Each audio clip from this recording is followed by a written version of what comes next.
Welcome all. This is the regular meeting of the Common Council of the City of Oneonta. Thank you so much to the Foothills for providing this space again, and to Otsego Media for documenting. Thank you guys so much. We're going to call this meeting to order, and Bonnie, if you please call the roll. Mayor Janik? Here. Councilmember Mosher Capoli? Here.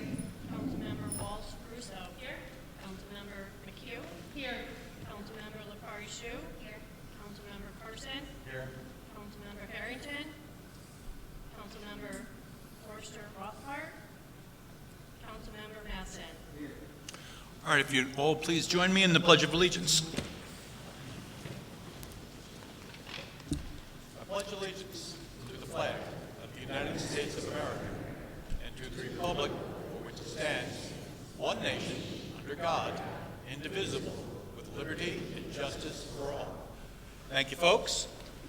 And it is my pleasure to welcome Andrew Stiles, the Regional Director of the New York State Department of Transportation, to the podium. And Andrew, you'll introduce your crew.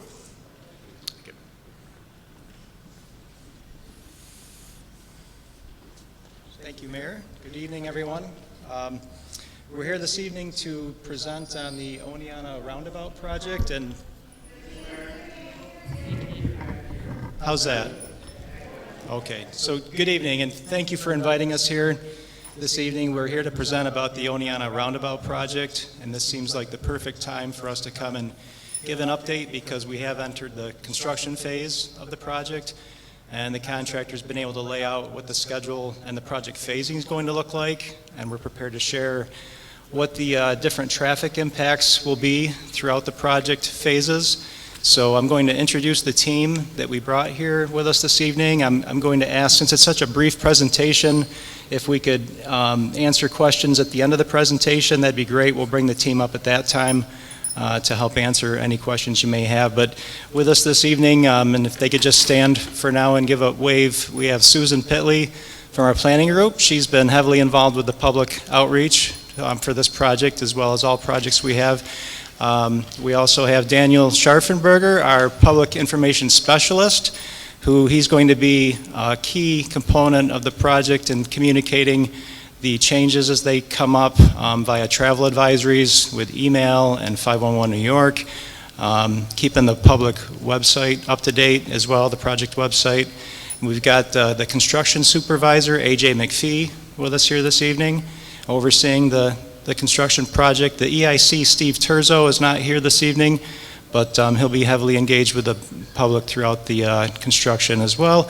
And then finally, we've got my assistant Lonnie Rawson here, who I'm going to turn it over to, and she'll give the presentation.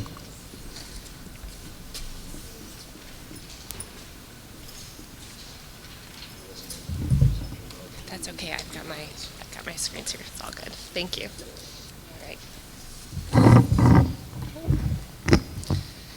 All right, good evening. As Andy said, my name is Lonnie Rawson. I work for the New York State DOT, and tonight I'm going to give you a little bit of an overview of the work zones, detour routes, and the tentative construction schedule for the Route 723 and Maple Street reconstruction project that will be replacing the signalized intersection with a roundabout.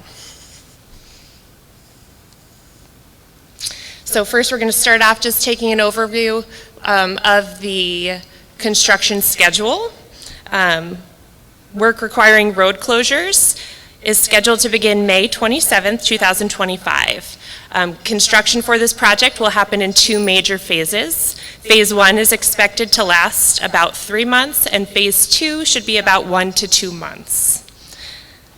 Project completion for the project is scheduled by the end of November of this year. The work schedule may change due to weather or resource availability, but it will be done this construction season. The majority of construction work is expected to be Monday through Friday, 7 a.m. to 6 p.m., and there will be occasional Saturday work or night work.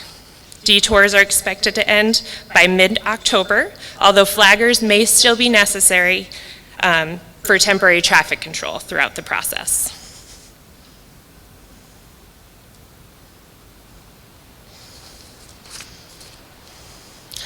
All right. During Phase 1, the intersection of New York 7, Main Street, Lettuce Highway, and Maple will be closed to all through traffic other than vehicles traveling eastbound on New York 7, Main Street, to Lettuce Highway southbound. And that's that little green section on the bottom of the screen. Access to and vehicles traveling northbound on Lettuce Highway to Main Street and New York eastbound. Access to driveways on Maple Street between Walnut and Main Street will be maintained. Access to the post office will also be maintained throughout construction, and the parking lot behind the post office will remain open so customers can park there and walk to the front to go in. The Pine Street and Main Street intersection will be closed during this phase, and the southern segment of Pine Street from Potter Avenue intersection to Main Street will temporarily allow two-way traffic to maintain access for the residents and businesses. Main Street Baptist Church also has egress doors that enter right onto the portion of Main Street that will be within the construction zone, and our construction group will work with the church to make sure that if that egress is needed, it will be available. During Phase 1, Miller Park and Curtis Park will be closed.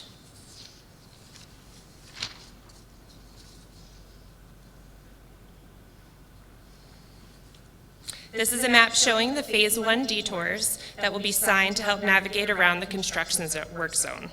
The detour marked in red will facilitate access from Maple Street to and from Main Street.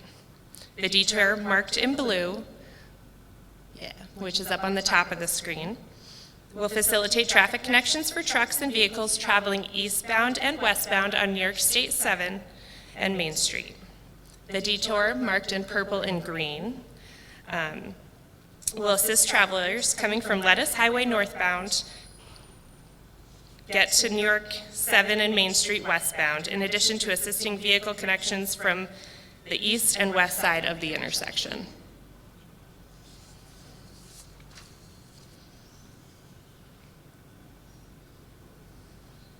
Signage will be on I-88, informing travelers and trucks of the construction and directing them to use alternate routes.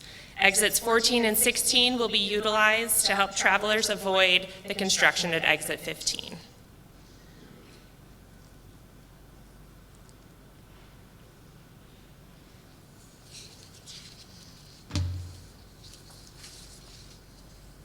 During Phase 2 of construction, access to Lettuce Highway southbound will be closed, and all traffic approaching the intersection from the west will be detoured around the intersection.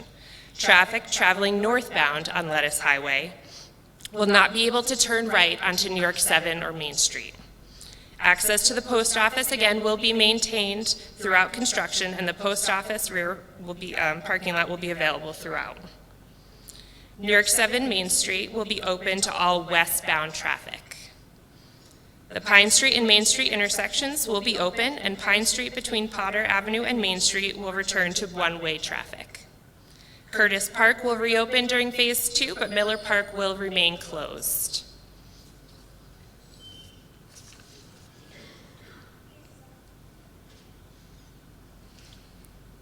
The detour marked in purple will help vehicles traveling northbound on Lettuce Highway access New York 7 to the east of the intersection.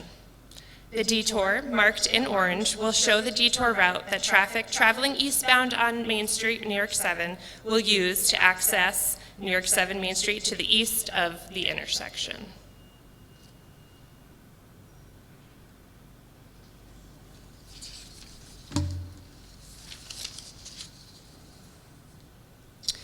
Throughout the project, there will be sidewalk closures and detours around the intersection during all phases of work. All detours will be signed and modified accordingly as they progress construction on the sidewalks. A taxi service will be available to pedestrians when there is no accessible signed detour option.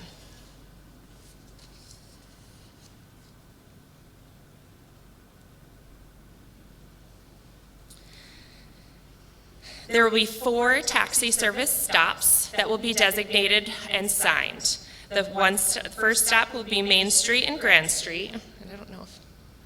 here we go. We'll be right here. And then the second one will be in front of the post office on Main Street. The walkway to, I'm so sorry, Newa Park at the I-88 exit 15 westbound ramp to Route 23, so down here. And then the fourth will be at the intersection of James F. Lettuce Highway and Route 28 in the town of Oneonta. 23, yeah, and 28, right there.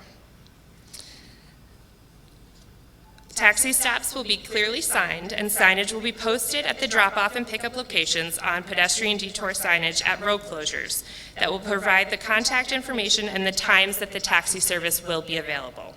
Upon request, an ADA accessible taxi will be available, and taxi service will be selected by the contractor. So more information will be available on the pedestrian detour signage, and it will be updated on the project website before the closure begins. The taxi service has not yet been identified.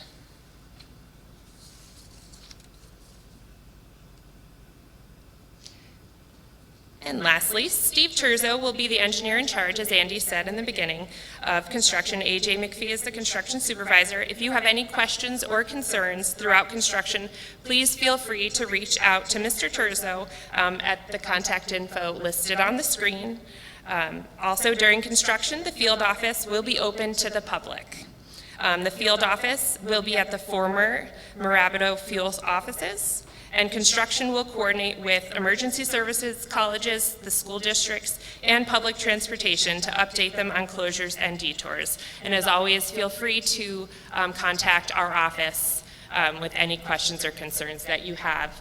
And we have been in contact with the mayor quite a bit during this process, so if you, for some reason, are having a hard time navigating the website or can't find the correct contact info, I'm sure he won't mind passing ours along to you. Okay, thank you. I guess now we're open for questions. All right, well, thank you very much, Lonnie. Of course. And let me open this to council questions. Yes, Shannon. So I'm just curious, because I've gotten some feedback about this, and one thing that did go unanswered was the curiosity around like garbage trucks, UPS, delivery services, like food delivery, because we do have some people who are homebound. What is that going to look like? As far as, I mean, they will have to use the detours, but there will still be access to all of the businesses and homes within the construction area. Okay. I'm going to ask the council to please share the microphones. There are just, I guess, these two. So as anybody would like to speak, so that we can have this audible for those who are watching the video afterward. I'm sure you guys probably don't mind either of the microphones. So if there's anybody who'd like to ask a question to my left. That's you. Len? Yes.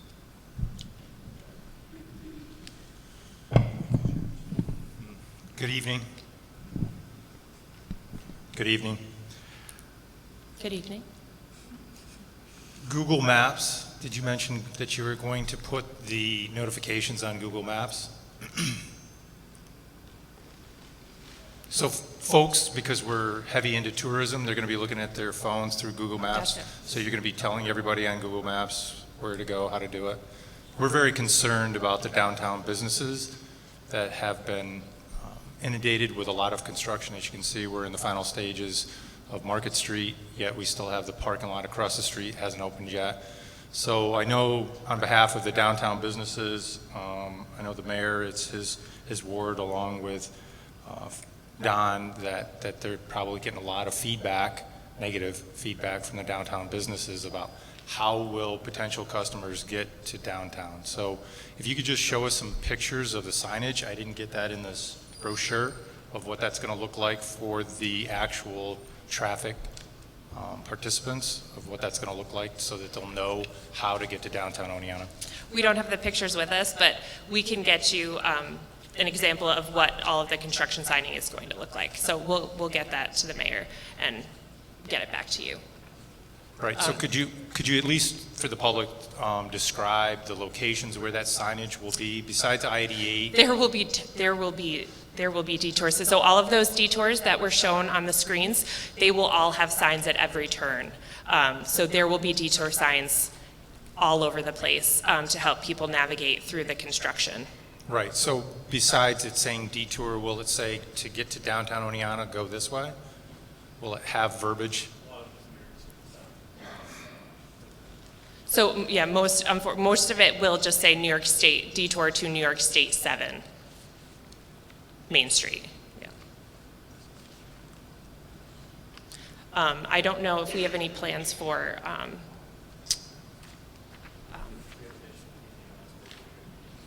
okay, yeah. So there will be additional PVMS boards that will be on the interstate to use for traffic control as well. Okay. And on New York State 7. And then Dan can give you an update on Google Maps.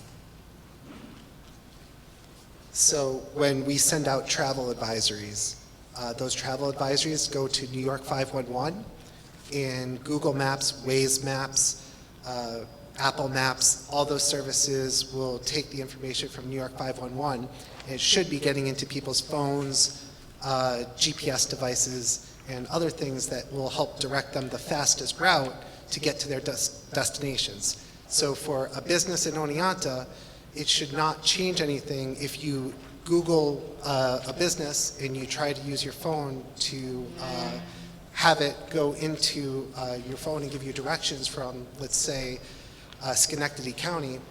Shouldn't be any different.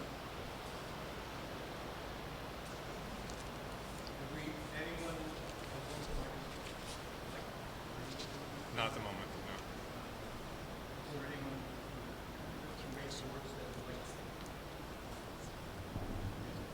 All right, so,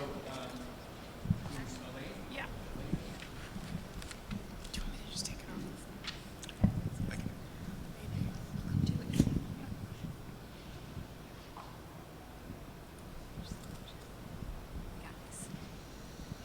Hi, and thank you.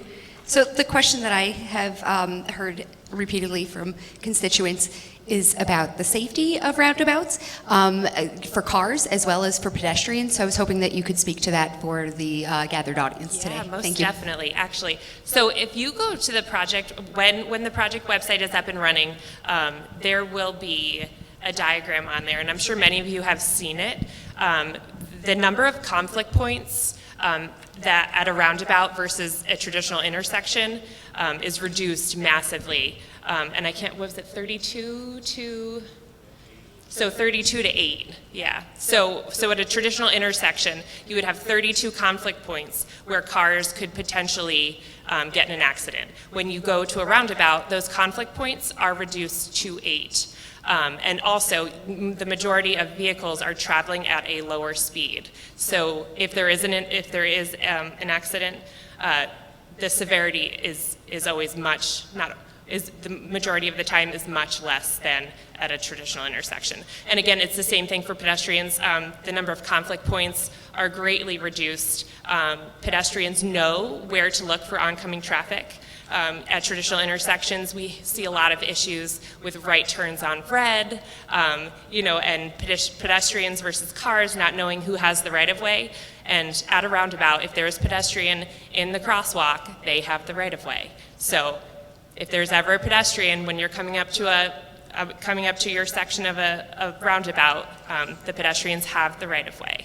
And hopefully, I think it's just an education thing as well. So the more that we spread the word and talk about it, and now you all know, and you can help us spread the word. So I think that's the best part of this whole thing. The roundabout will have raised crosswalks. There will be the rapid flashing beacons at the crosswalks. Please press them if you're going to cross. It makes you that much more visible, okay? You're welcome. Lonnie, so on the DOT NY.gov Oneonta roundabout page, will there be pictures posted? Obviously, we'll have updates, but will there be can we have pictures posted of the schematics, what this, and maybe even more fleshed out for people to really kind of understand what this looks like. You mentioned the raised crosswalks, for instance, the, the other pedestrian assistances, essentially. I think it'd be great if we had that visual. Will we have that visual? I'm not sure. Hey, Dan, do we have any of the visualizations from? Yep, we can work with it. We can work on getting those.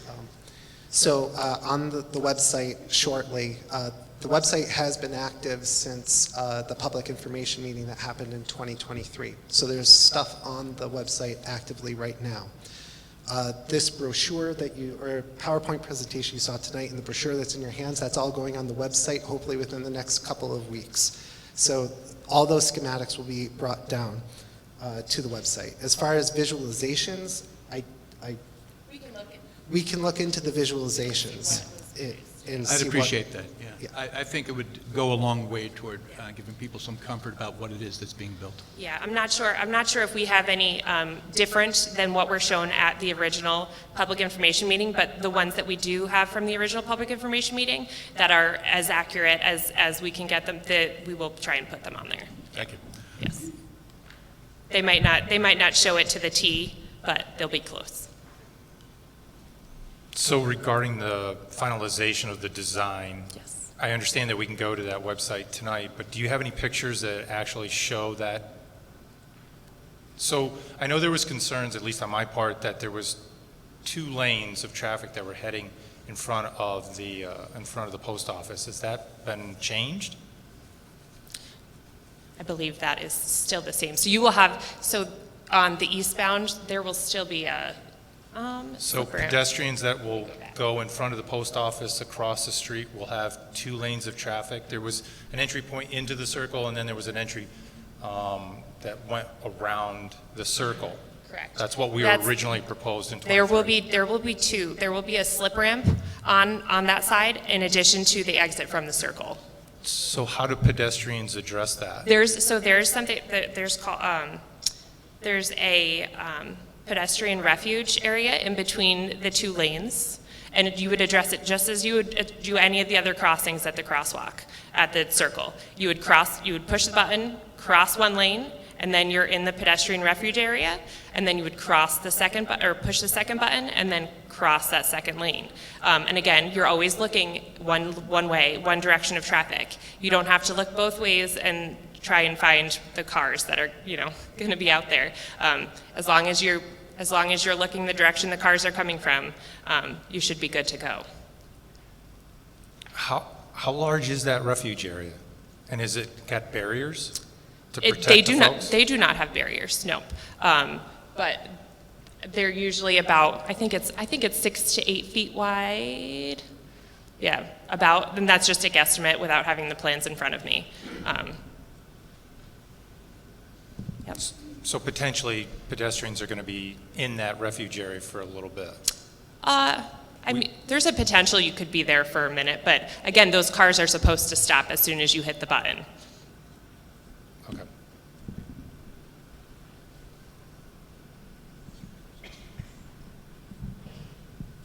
So people in my neighborhood had some questions about those pedestrian areas, especially during our 6 or 7 months of winter,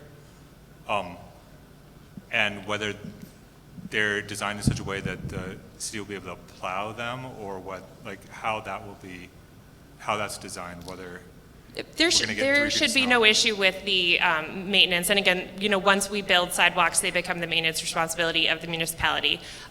So they are wide enough where you should be able to fit a sweeper or whatever, I think, vehicle that you use for your snow removal practices on those sidewalks. So there should not be an issue.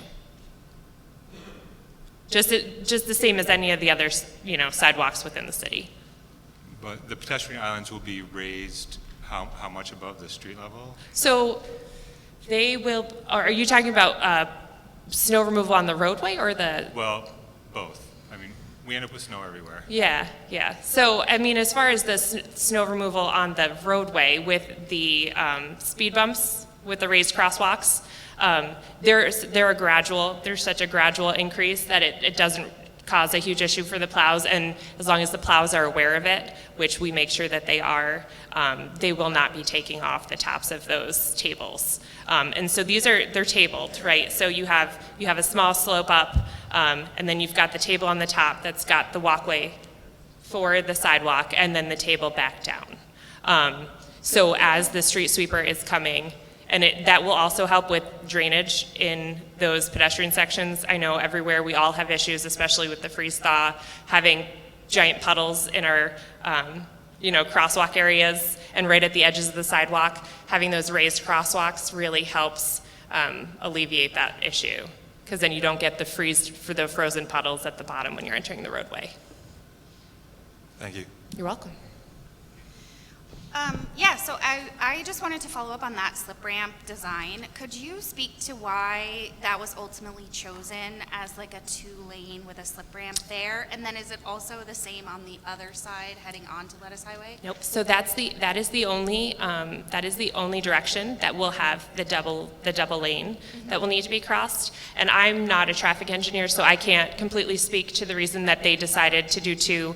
But I know the majority of the reason is probably most likely due to traffic counts and the amount of traffic that comes north on Lettuce Highway. And so probably when they ran a model, if they had 1 lane there, it backed up pretty far. So I'm assuming adding that 2nd lane where there's a heavy right turn, that slip lamp allows the flow of cars that are making that right turn to not have to wait for people entering the roundabout. Got it. Okay, thank you. You're welcome.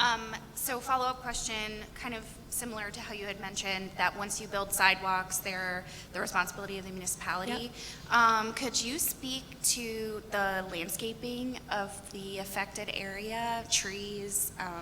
There's obviously a park that's going to be like greatly reduced. Yep.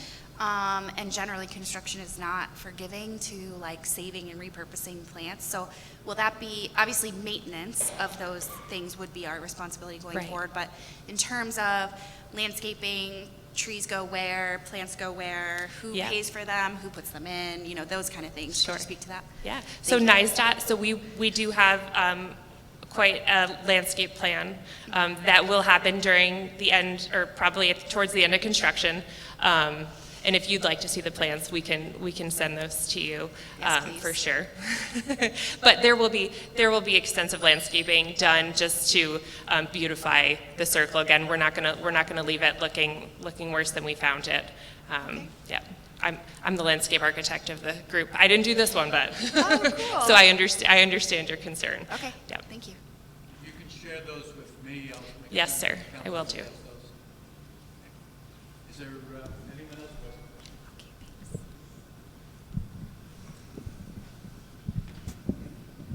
Anyone else with a question? All right, well, with that, we thank you very much, folks. And again, there's material that'll come our way, and there'll be additional information that's going to be put on that website. We'll make certain not only that the council sees that, but that the community sees that as well. So thank you very much, folks. Thank you. All right, with that, we have the Huntington Library. If you guys have been over to the Huntington Library lately, you know that big things are happening there, and approaching the microphone now is the main reason why. So, Tina, the mic is yours. Tina Winstead, everyone from the Huntington Memorial Library.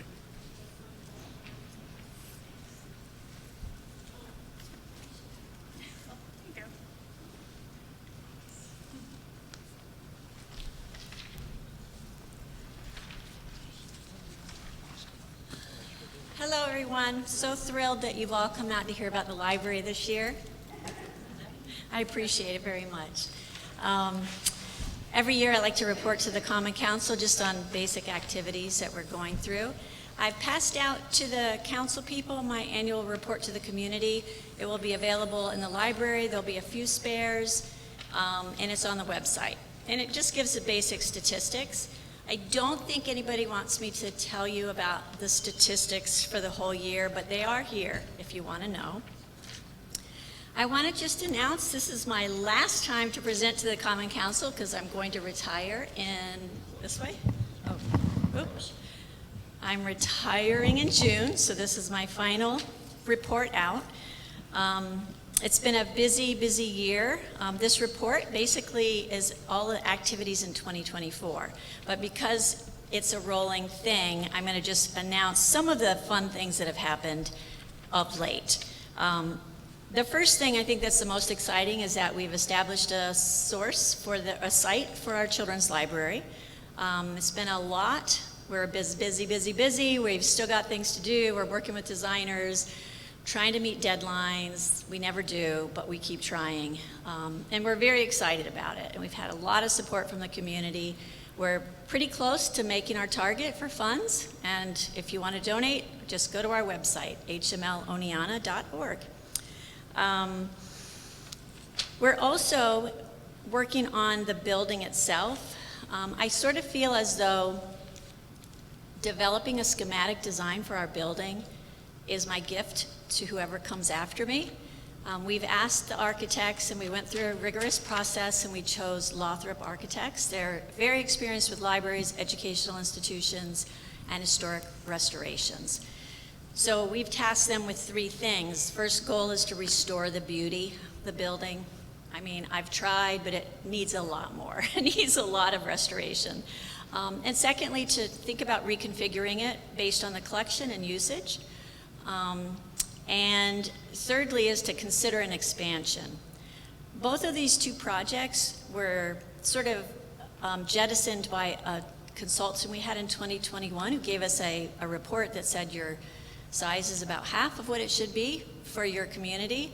You need a satellite station. So, you know, we've been waiting for that perfect thing to happen, so the children's library is going to save us some space in the main library. And so reconfiguring or making an addition is all up in the air. We had a public forum. I don't know if any of y'all came to give your feedback, but we gave you the opportunity, and the Lothrop Architects surprised me with a design that doesn't touch the footprint. Because we're surrounded by 5 acres of park, we can't really build into a park.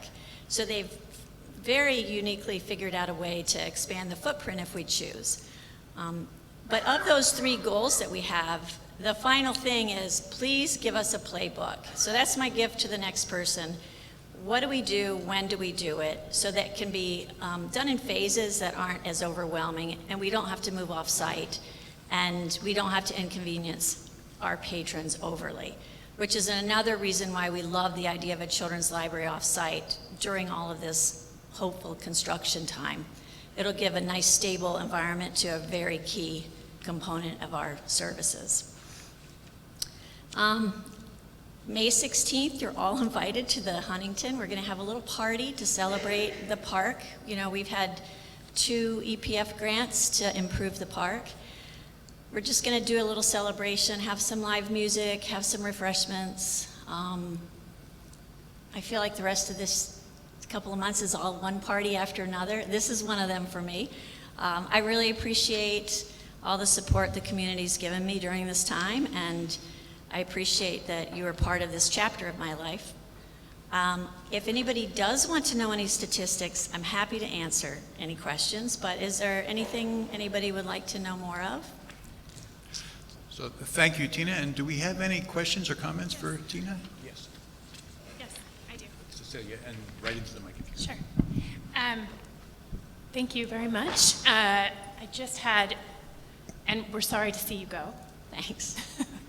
I wanted to ask about the children's library design, and if you had any specifics in terms of the square footage, the specific design configurations, what it may look like, and if there's any further details in terms of the planning and the final stages of the project. You mentioned 2025. Is that fall, winter?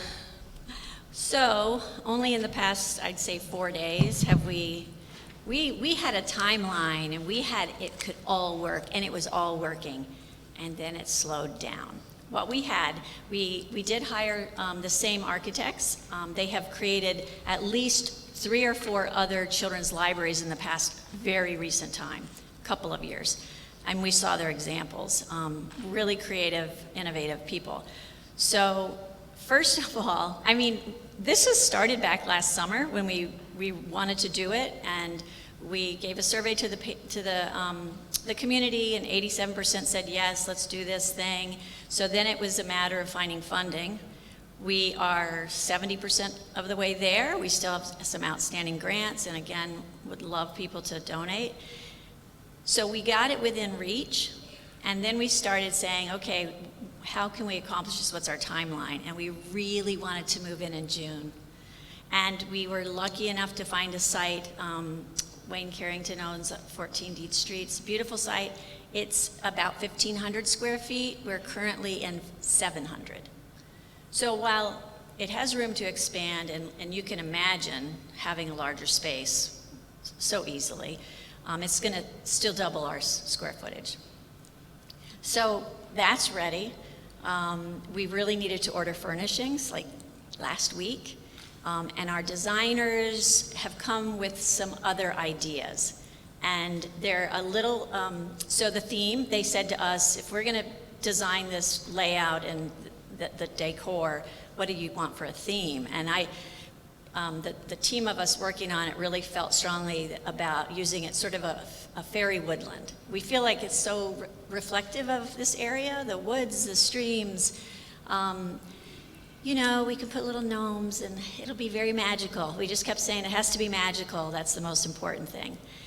So that's the theme they're working with, and they're throwing us a lot of ideas and then coming up with more ideas, which are more bespoke. And if we're lucky, I think we will be lucky. We have a lot of great artisans and craftsmen here that can help us out, and we're trying to work within state contract, which is, you know, limiting time-wise.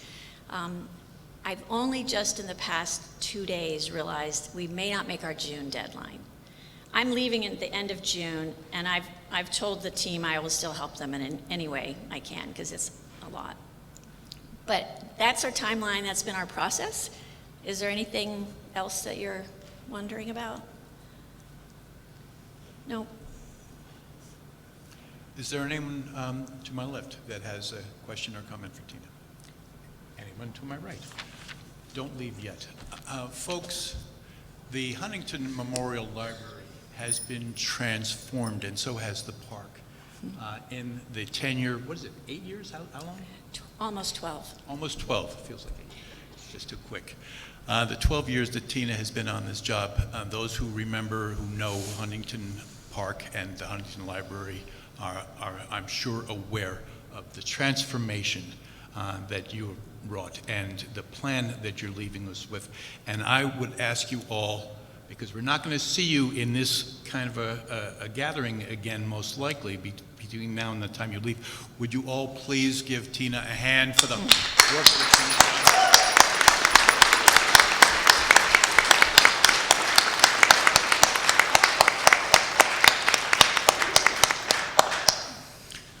Thank you so much, Tina. Thank you.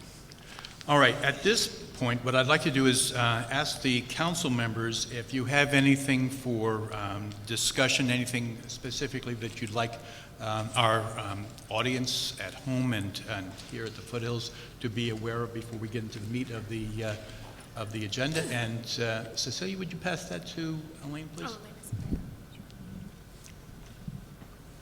I brought these to the last meeting, but I think most folks had left by the time we got to it. So I wanted everybody to know that I have some of these cards for the Call Out Hate campaign. This is part of the New York State Division of Human Rights. I'm a member of their Mohawk Valley Hate and Bias Prevention Unit. I just went to a symposium last week that was really great. Talked a lot about, you know, sticking together as a community and helping each other out. And one of the things that we, would like the community to know about is this Call Out Hate campaign. You can report hate and bias online to the Division of Human Rights. You can also dial this number, which is 1-844 No to Hate, and I'm going to leave the cards out here so anybody can grab them at the end. Thank you. All right. Have we anyone else that would like? Yes, Cecilia. I just wanted to make an announcement about a new exhibit at the Yeager Museum at Hartwick College. It is regards local history. The title of the exhibit is Discovering Our Place, Working, Learning, and Playing Within These Hills, which was developed by Hartwick Museum Studies students. And the students decided to focus on the way Oneontans, both longtime residents and college students spending a few years here, have experienced this place through work, learning, and play. So that's at the Yeager Museum. The opening reception is on the 17th at 5 o'clock at Hartwick. So I just wanted to make that as a public announcement. Thank you. Thank you very much, Cecilia. Have we any other council member that would like to share anything? And Mike, I'm going to pass this to you.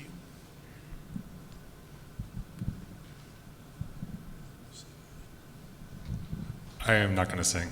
Thanks for asking, Scott. But I did have two announcements for council and for also people who are here.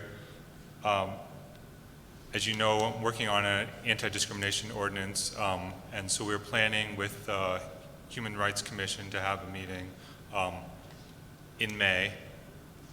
And I wanted to put this question to council about whether you guys would prefer this to be a Human Rights Commission meeting that we are invited to, or do we want to jointly have a meeting with them in order to basically have a chance for public to talk about their concerns related to discrimination and diversity? So The purpose of the discussion and the outcome would be? the purpose is really to give members of the public a chance to express their concerns. It's a sort of a listening session for us to hear what's been going on, to collect stories of, you know, find out, has there been, as people suspect, a rise in hate crimes and other things. You know, for example, as some of you know, yesterday in Katie's district, someone ripped a pride flag off somebody's house. Just happened yesterday. So, I mean, these things are happening, but we don't have statistics exactly about what. So that's the point of the meeting. And then also to think about then what steps the city can take to counteract. So I don't need an answer now. I want to raise a question. You guys can let me know. The second is that I wanted to report that we've made progress on the Oneonta Creek Trail, which for those of you who don't know, the city will be opening some of the land that's around Wilbur Lake to public use, and there'll be a trail network there. We're working on the first stage of that, which will be some of the trails around Wilbur Lake. We're planning an opening event on June 7th, which is National Trails Day, to celebrate the opening of those new trails. So that's it.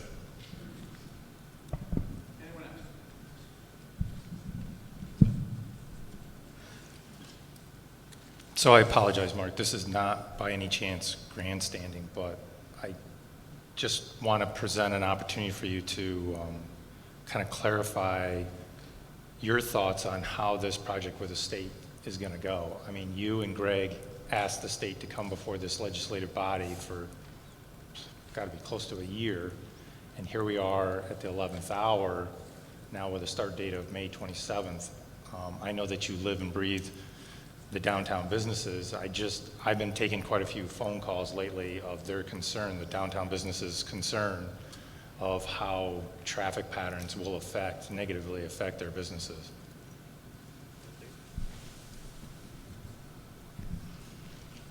I appreciate that, Len. Yeah, the reality is that this is not a city project. This isn't something that the city said, yeah, let's put a roundabout in. This is the Department of Transportation said, you're getting a roundabout. You know, look under your chair. There's going to be a roundabout. So we have a roundabout coming. So, and a lot of credit, frankly, to Greg for being just, you know, just on top of this. How do we get the best pedestrian access, the best, you know, width of sidewalks, the best use of the space, the timeline that can be most condensed in order to be able to make this happen. So multiple meetings with the Department of Transportation, and over the course of those meetings, numerous modifications and they didn't have to make, quite honestly, they are in the position of, this is what we're building. We were able to get, and a lot of credit to Greg, we were able to get a lot of modifications to this to make pedestrian access wider, easier, raised. The crosswalk signals that you heard referenced as well. In a perfect world, do we build this right now? Because anybody that would say, yeah, gee, you know what we want to do right now is build a roundabout. Here it comes, though. So what we need to do is what we've been doing, ensuring that we have, and we will have well-marked detours that are clear for people not only in the moment but also online, that we have all of the the wayfinding signage that we can. We're also working to determine ways that we can be bringing people who are visitors into the city that kind of bypasses that whole issue of the roundabout on that end of the town. So we're working on it.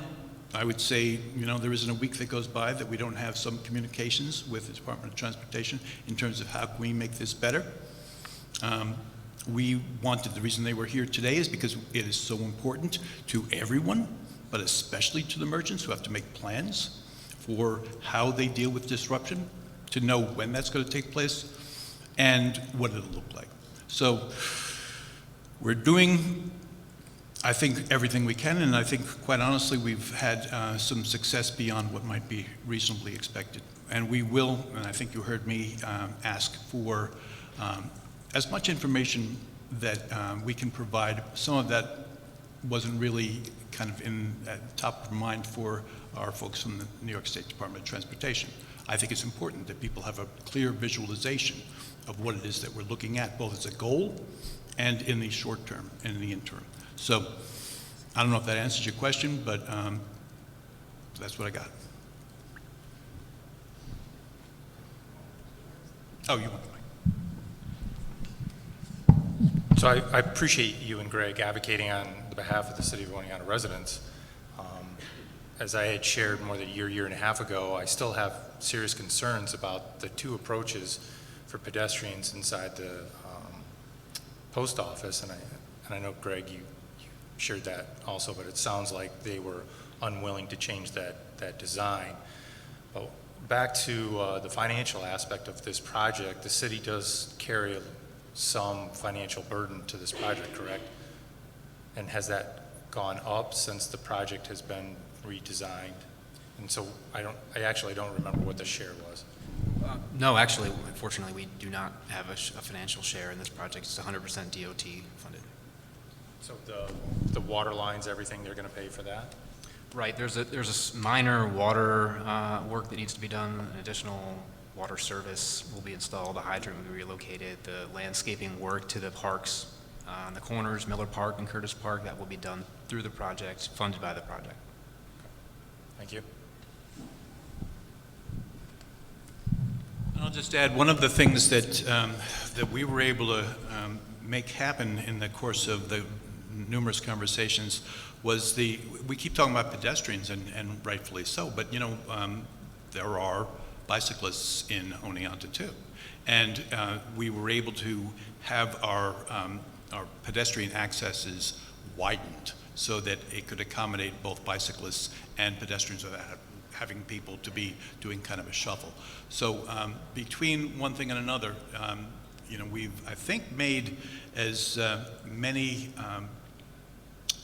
adjustments to their thinking as was reasonable, and some of them I don't think they anticipated our requesting, but frankly, I think we've gotten a lot more from the Department of Transportation than might typically be the case. Do we have somebody else? Yeah. What I wanted to add to this is, I feel like one of the best things that we can do on council to help support downtown is through positive messaging about these projects and how they are going to support the development of our city. and how we can contribute to that positive messaging by continuing to educate our constituents and make sure that people have accurate information like the website and the detailed information about how to use the roundabout, the safety of the roundabout, and all of the engineering that has gone into it. And so I think that's also one of the reasons that it's really important that we approved the support for downtown, this summer and ongoing, not just this summer, of course. And part of that is going to be the marketing, which I know I had asked specifically, if that would also support the messaging that we need around this. So I'm glad that it will. All right, have we any other council members with anything else for discussion? Yes, Mike. Sorry, I have a question about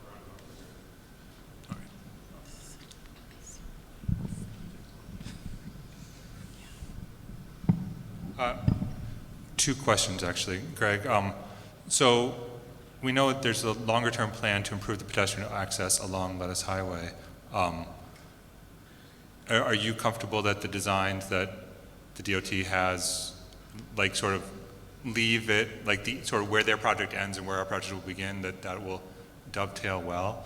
And also, in the short term, looking at the DOT maps, I wonder, is there a possibility for short-term pedestrian access from Fair Street up to Lettuce Highway to enable people to get, I know there's a slope there, but there's also a section that's gradual enough that there could be temporary pedestrian access there.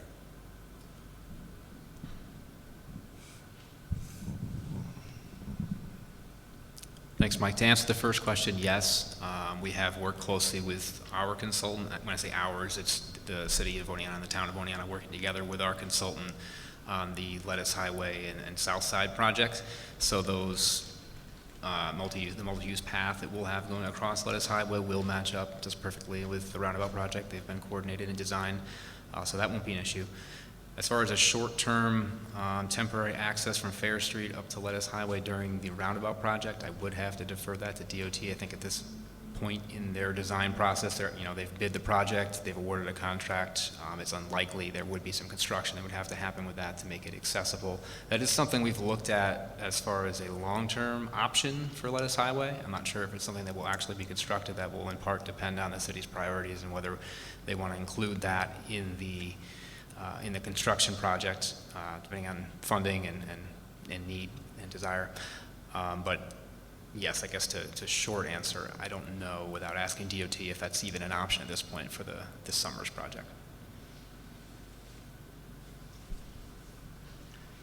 All right. Well, I believe that wraps up this section of the agenda. And those who were with us on April 1st up at Hartwick College's Anderson Center made note, I'm sure, of the assistance that was provided by our Institute for Public Service out of Hartwick College.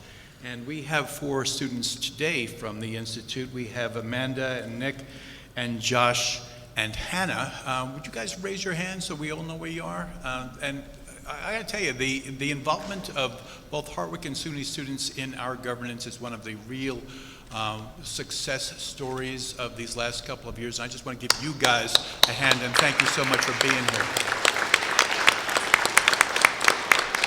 And so they're going to facilitate our petitioners section, and they'll have microphones, and if you raise your hand, they'll bring the microphones over to you. And as is always the case, we ask you to identify yourself and your address, and try to keep your comments to 3 minutes or so, if you please could, and our students will help you find your way to that 3-minute mark.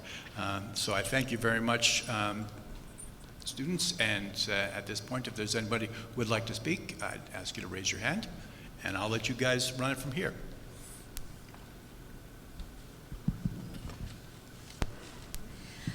Hello, my name is Carol Keene-Kirky. I live at 120 Center Street in the city of Oneonta. I am a chronic complainer about speeding on Center Street. I say that somewhat laughably, but this is a serious issue. We have entrances to Wilbur Park on Center Street. I recognize that the detour pointed out tonight would take traffic up Walling Avenue, which is not near the Wilbur Park. However, I'm quite sure that there will be increased traffic up Draper Street to turn left on Center and so forth. Is there a plan to closely monitor what's happening with speeding vehicles? And if so, what is it? And what recourse do we have if there is not a plan to monitor traffic and speeding during the construction period? Thank you. Yeah, so again, what I want to remind folks is that this isn't so much of a dialogue, but those are very good questions, and as we have in the past, we will answer those for you, and we'll get an answer to you in the next day, and we'll share that on social media so that everybody, or on our website, or both, so that everybody is aware. But again, typically the petitioners section, this is an opportunity for public comment, but I appreciate that very much. Thank you. It is actually, I think, a concern to be noted, so thank you for that.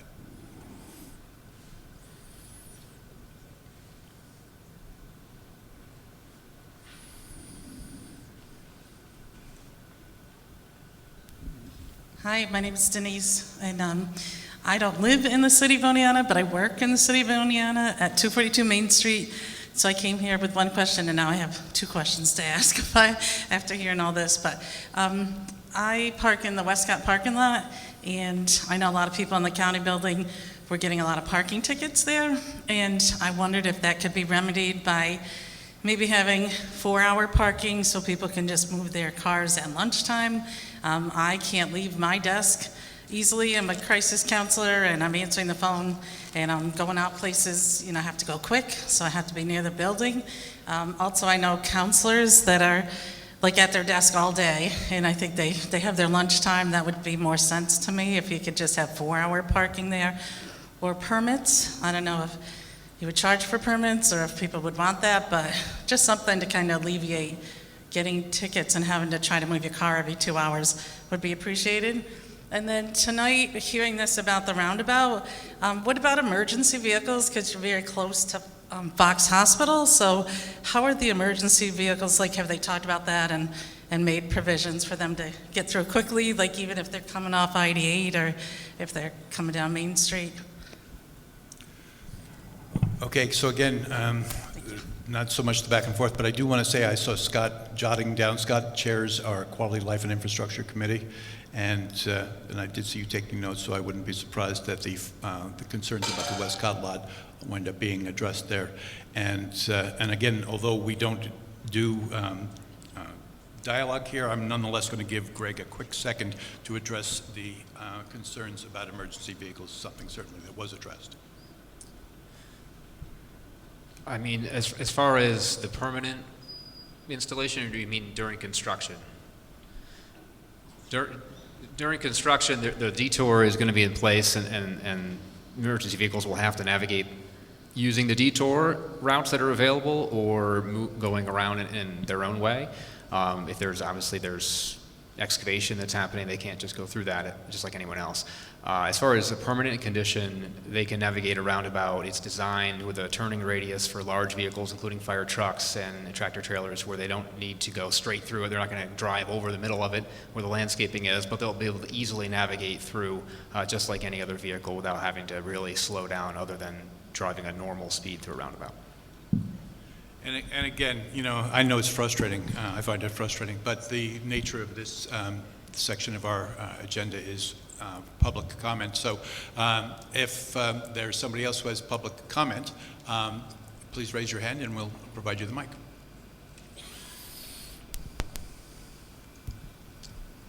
Tony Avanzato, 5860 Market Street.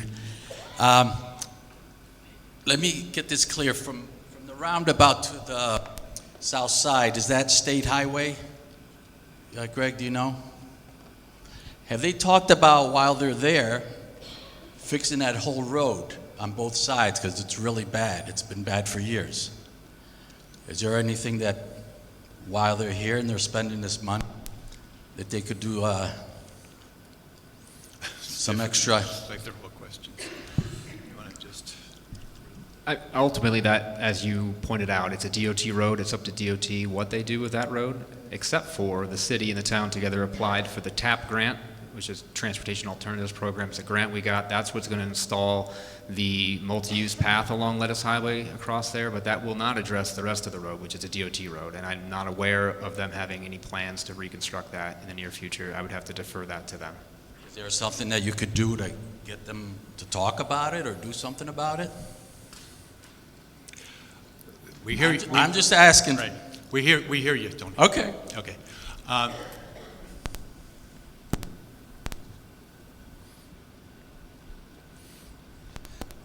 Gary Maffei, 2 North 6th Street on the East End. I noticed the taxi cab situation that they thought they were going to be able to do. I guess they're going to bring in a provider from out of the city. But they had 4 stops around the roundabout. Maybe we can ask them to expand that to include Main Street and downtown. That way people from the East End, that roundabout area, can get to the shops. Very good.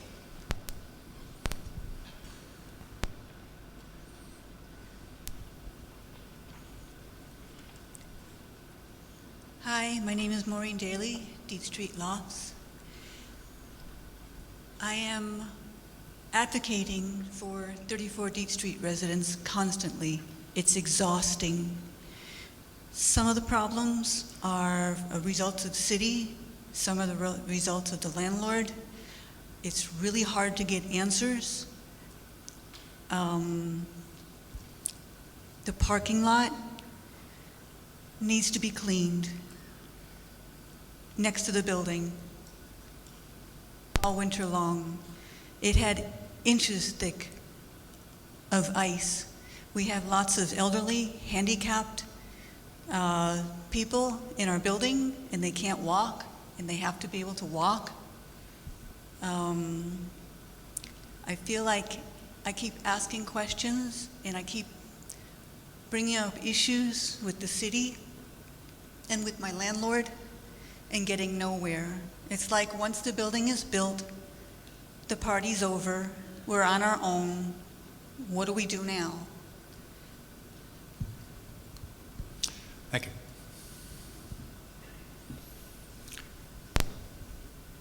Is there anyone else who would like to speak? All right. Well, then we will close the petitioners section of the agenda. I don't believe there are any public hearings. Have we any correspondence, Bonnie? No. All right. Well, then that brings us to, we have a couple of presentations. And these are proposals for, alternative proposals for 27 Market Street's development. And it's my pleasure to welcome Brian Shaughnessy to the microphone, the podium.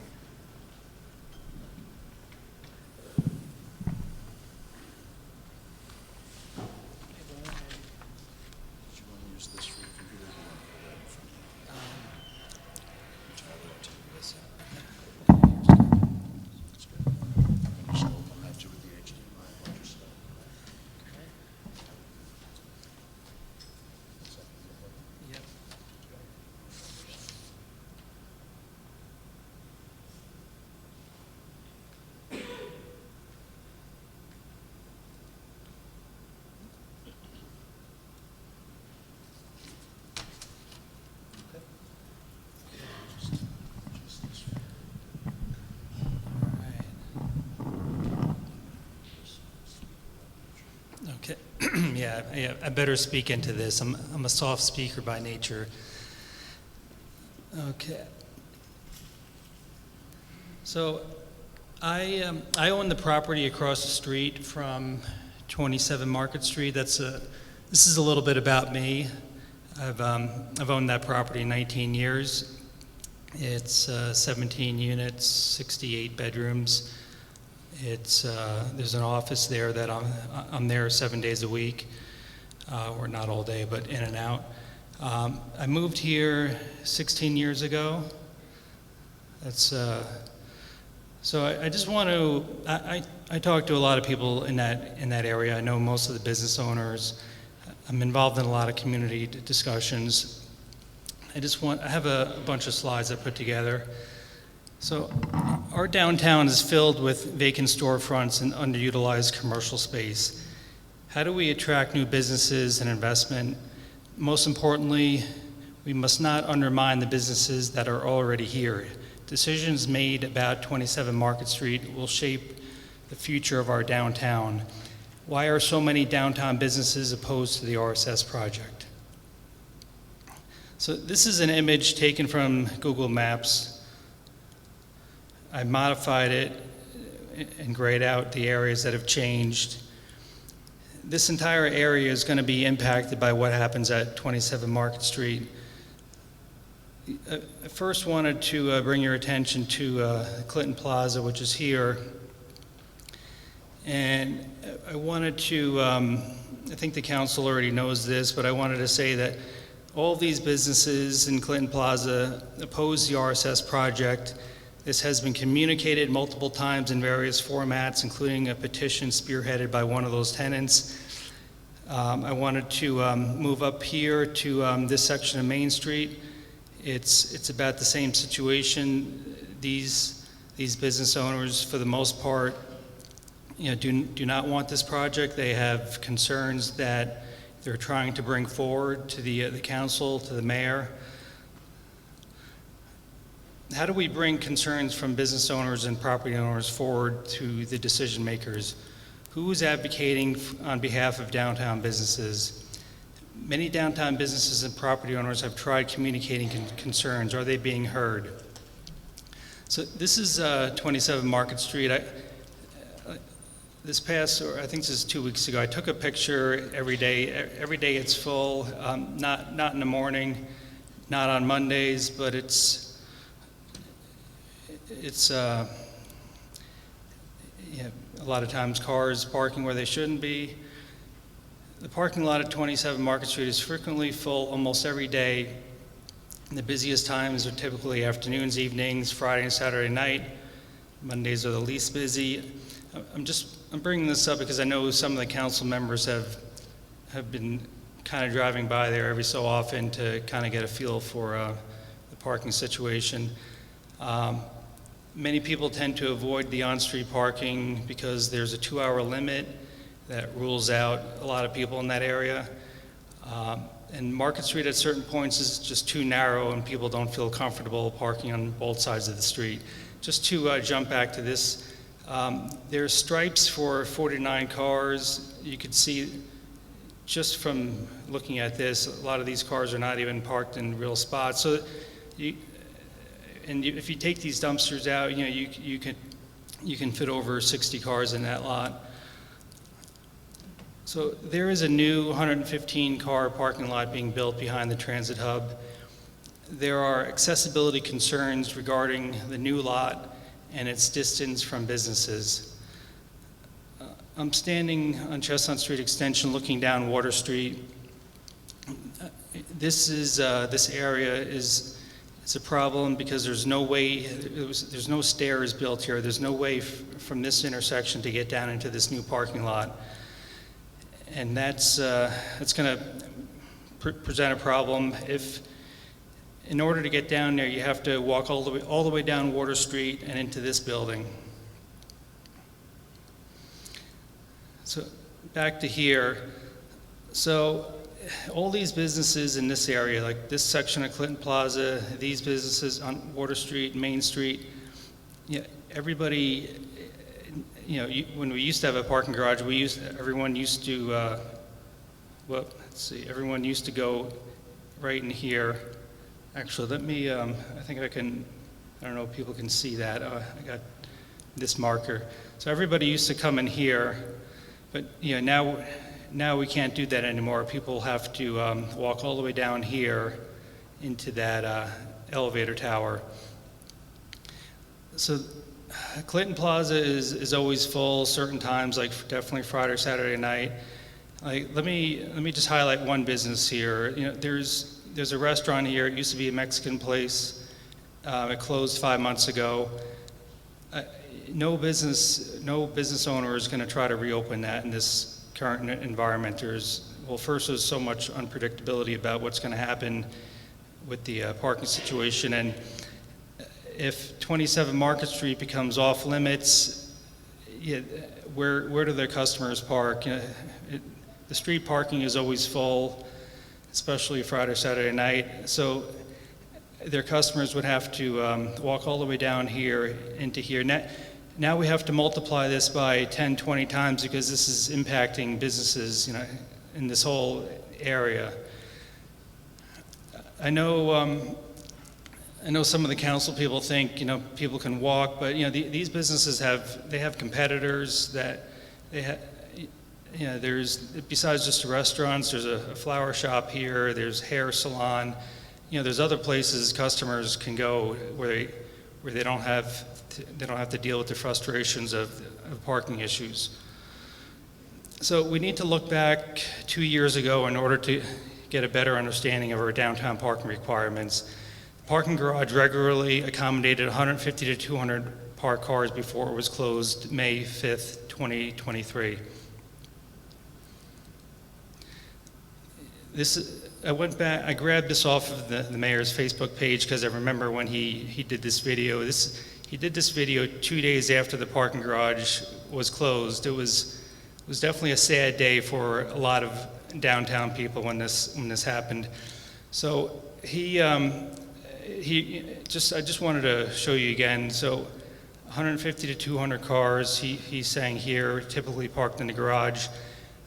Before the garage closed, I took video showing on a Saturday night, which is typically kind of a busy time for downtown, close to 200 cars on these nights. The council has these videos. So close to 200 cars, and that's not even any special events like parades or 4th of July. It's just almost typical. Well, the winter is quieter, but the spring Saturday nights gets a little busier, but it's almost like typical, up to 200 cars, or that's the way it was. So where did all these cars go? Many are unaccounted for.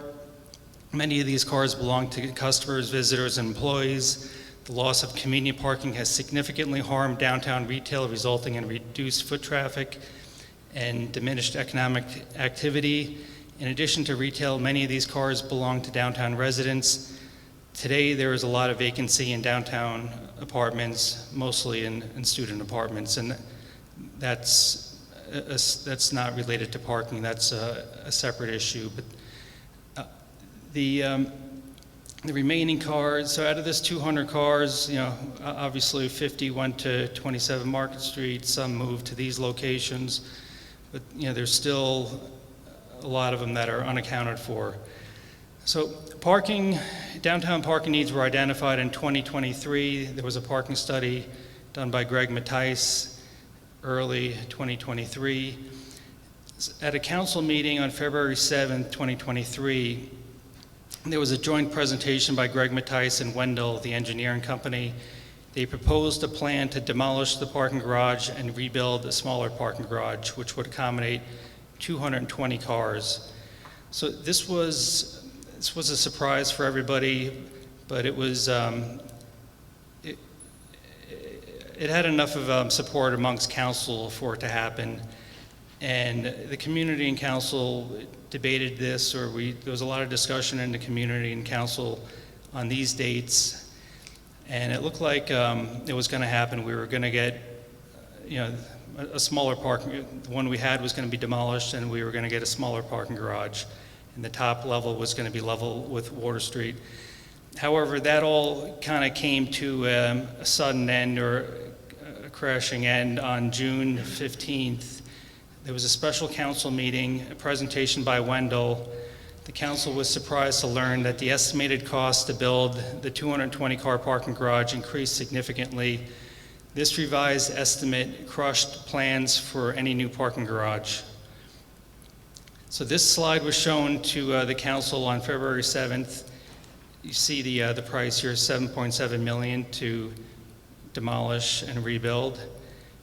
Here we are 4 months later, same description, it's up to 13.9. So a $6 million increase, like I said, that crushed the plans for any new parking garage. So now we have no plan.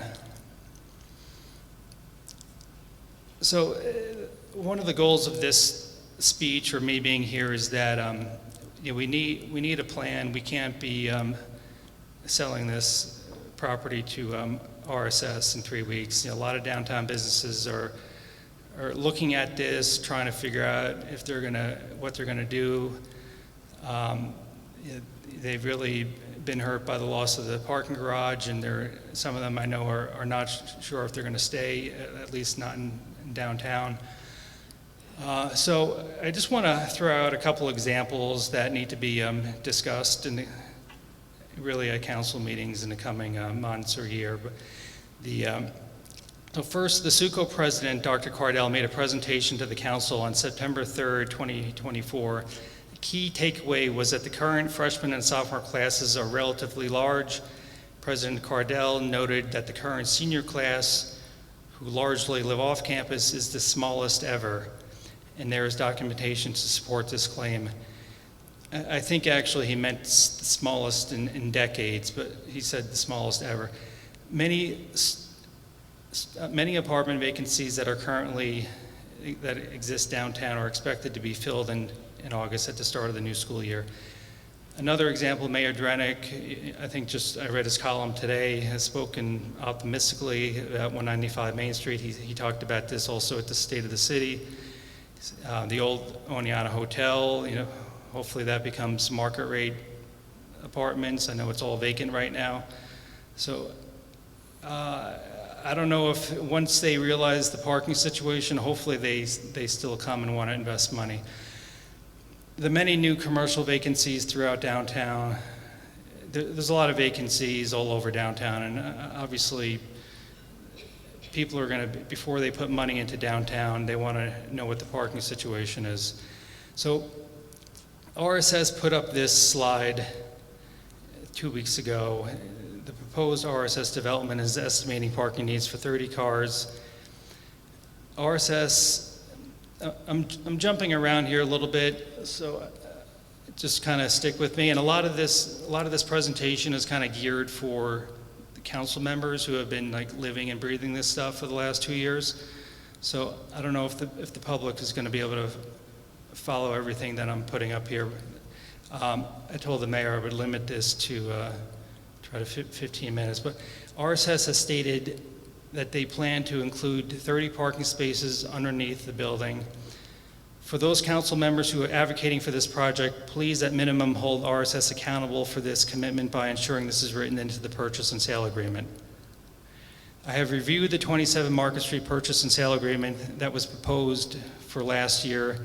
This agreement is heavily tilted in RSS's favor. So I know the council has read this purchase and sale agreement. It hasn't been made available to the public, but I've seen it. It allows RSS to tie up property for nearly 3 years with little to no financial commitment. RSS is, so that's one issue that we should be questioning. Do we really want to go ahead with that? Number two, RSS is allowed to withdraw from the sale for various reasons, while the city has no such option once this agreement is signed. Again, there's nothing in there that requires RSS to provide on-site parking. RSS plans to conduct environmental studies on the property, including a Phase 2 ESA. Depending on what is found, this could be a liability for the city. The state funding sources are strict and will not allow housing to be built on top of soil or property that's contaminated. I want to jump back to 27 Market quick. There's 5 dumpsters in this parking lot. There has been no discussion on the 5 dumpsters that are currently located at 27 Market Street. 3 dumpsters are for the Water Street, Main Street properties, 2 are for Clinton Plaza. The new Water Street was not designed to accommodate dumpsters. What is the plan for these dumpsters if 27 Market Street is sold? This is what it looks like on Sunday, and this is not a knock on any city workers or the dumpster people. This all gets cleaned up nicely Monday morning, but yeah, I could see why this is down at this location and not up on Water Street, which is the people who use a lot of these dumpsters. So this is I think my last slide. Proposed paths forward. Option one, this is, I think, really the option that council should be considering. Wait until the transit hub project is complete so we can evaluate the impact of that project and the new 115-car parking lot. The city plans to complete an update to its comprehensive plan, which includes extensive public input. As you guys saw, I think the city was awarded a $135,000 grant for consultants to help with the process. So this might be the right time to create a plan for Market Street and for downtown. So number two, I put an offer in a long time ago, and I renewed that a few months ago. My offer to buy 27 Market Street is still on the table, which I originally presented at the March 5th, 2024 council meeting. I reiterated this offer in an email on January 2nd of this year. If the property is appraised by the city again, please let me know so I can adjust my offer accordingly. But again, I really think we need to come up with a plan that the community is behind or downtown people are behind. I'm not going to I don't want to try to bully my way into buying this. But if the city really needs the money, I know I did show, I'm not bluffing with this offer. I did show proof of funds, so I can, like I said, if the city needs money, I can step in.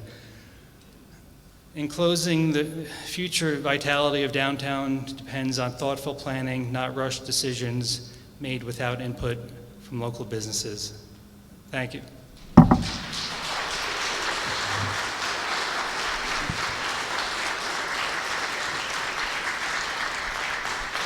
thank you, Brian. If you want to hang out there for just a minute. Brian? Yeah, hang out there for just a minute. We may have some questions from council.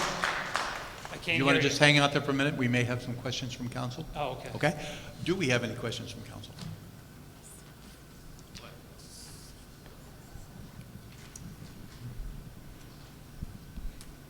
Can we get more microphones? Brian, thank you very much for coming up and doing your presentation, giving the council some other options to consider. Could you flush out option 2 a little bit more? That's kind of what I was expecting tonight, was a little bit more of that flushed out. How does that look for you besides purchasing the property? Are you keeping it parking? Is it paid parking? What does that structure look like? I've had no discussions with anybody at the city, but it's going to, in my offer that I presented to the city, it needs to be a collaborative effort. I know I said initially I would buy and lease it back to the city, keep it the way it is right now, lease it basically for free for a period of time, at least a year, and then we're going to have to, for the long term, figure out something. But it's, I really need to have discussions with people from the city to try to figure out how this is going to work. But like I said, some kind of public-private partnership of some sort, and I also need to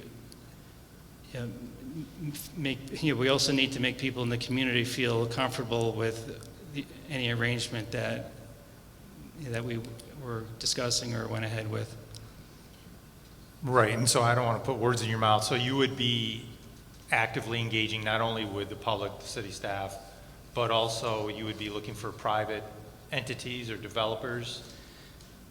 I can't talk about putting a building there right now, because there's too many unknowns right now. I just spoke about a lot of unknowns with the parking situation. So I think we just have to go, like I said, I'd lease the property back to the city for at least a year for free.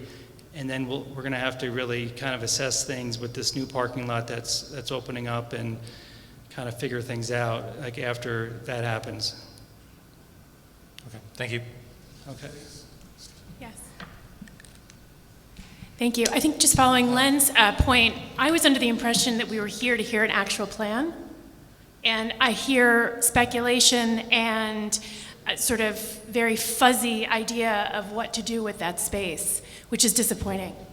And so would like to know, besides this current stasis of a parking lot, what other kinds of ideas have you been working on?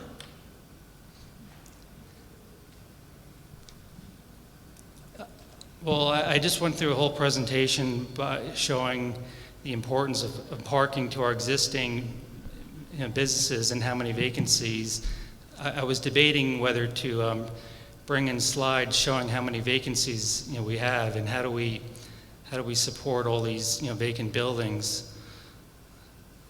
So yeah, I'm not coming in with a plan to put a building on that. So your vision then, how would that, of a parking lot, how does that coincide with the 2018 comprehensive plan in terms of the development of downtown? The 2018 comprehensive plan. Yes, we have a copy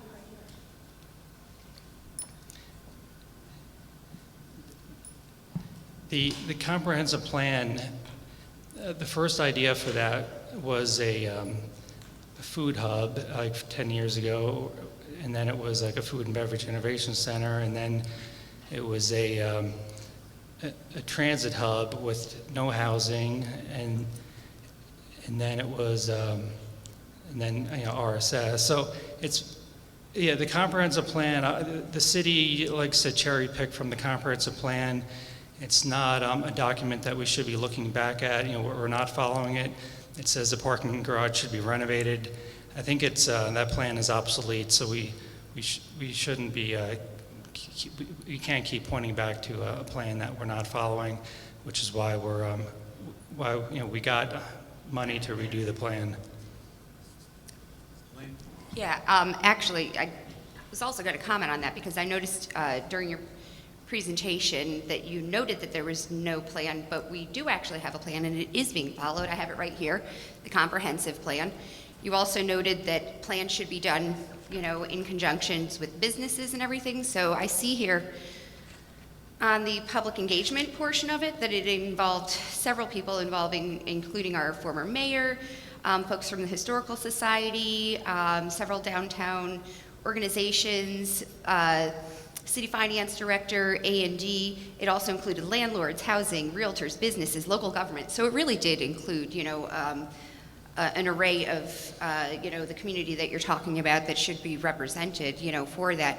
But I guess, along with this, we got, at the very end there, an idea, but it sounds like you don't have a timeline or, partners or other outreach. I'm just looking for some kind of definition, I guess, and, we got an idea, but I didn't get a definition, really, of what your proposal entails. Well, maybe I didn't come here with an exact proposal to, like I said, I just laid out a plan, the needs of downtown businesses. Right now, the concerns are on parking. I guess it seems like you guys keep pushing me to put I don't have a plan to put a building there, and that's not something that we should be talking about right now. Well, today was about proposals. So to dig in a little deeper then, with your idea, how would you finance taxes if you were to purchase that lot?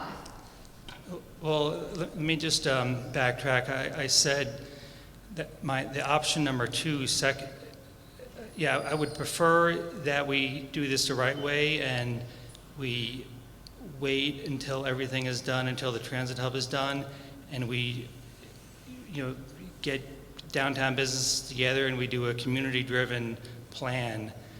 I guess, you keep pushing me on, what's my plan to buy? That's not what I'm pushing. I'm saying if the city needs $500,000 now, I can buy that lot. Obviously, if you sell it to RSS, you're not going to see that money for possibly 3 years, and then maybe not at all. Then maybe they'll kick the property back to you. Well, I would really like to be able to, at some point, fact-check some of those claims that you made about the RSS purchase and sale agreement. I am concerned that there's a conflict of interest here, given that you own property right across the street, and that it is rental property. I'm concerned about the potential for conflict of interest, and I hear that you would really like to adjust the timeline here, but I'm curious really what kind of timeline is going to satisfy you. How long do we need to wait? Because, looking back at the timeline for that food and beverage hub, back into 2017, I understand that you were also opposed to that development, and that development did not go forward. So that was 8 years ago. We could have had development, already occurring in our downtown area. That could have brought additional foot traffic, could have helped us decrease vagrancy, could have increased the downtown business successes. There's a lot of things that we've missed out on in this past 8 years. And I'm just curious, how much longer you really think we should wait, because I think this city needs development now. So I'm going to answer this, and then I'm going to leave, because I know Elaine, she's actually my council member. She's First Ward. She's obviously out to get me tonight. I know a lot of people that live in your ward are It doesn't feel like a fair characterization. I know people that live in your ward are frustrated with you as our council member. You're not representing us as constituents. You came in with, you want to do what you want to do. You're not listening to anybody in your ward. So I'm going to answer that question. So I support, the city spent many years trying to make 27 Market Street a transit hub. I spoke to Gary Herzik. I looked at my text messages. I spoke to him June of 2019, 6 years ago. I told him I would support the project, and I even talked to other people in the community and said, yeah, we need to support the city. We need to make something happen. We can't have this warehouse here. So, yeah, I have a history of supporting the city, and I even helped Gary squash some of the opposition. And so for many years, the city had free reign with no opposition to go ahead with, I believe, transit hub at that location. Unfortunately, it didn't work out, but yeah, that's I think that's all I have to say. Brian, I would just I like know Katie had something. Well, just real quickly, I just want to say that, I hold monthly meetings with my constituents. Everybody is encouraged to contact me. And in regards to accusations that I am attacking this constituent has actually harassed my friends and approached my friends in multiple, ways outside of this hall. Let's just. All right. Katie, you had. Brian, if you don't mind. Katie, do you have a question?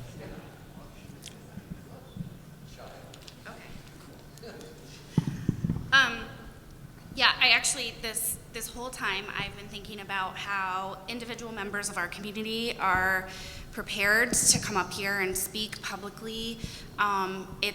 I know it's nerve-wracking because I do it a lot. There are 2 newspapers here. Anytime you open your mouth in public, you put yourself out there. So I think that it takes a lot of courage. I signed up to do it pretty regularly, but I think that, all of the people who have put themselves forward personally to try to make our community, what in their opinion is a better place, it takes a lot of bravery. So I just wanted to say that first and foremost.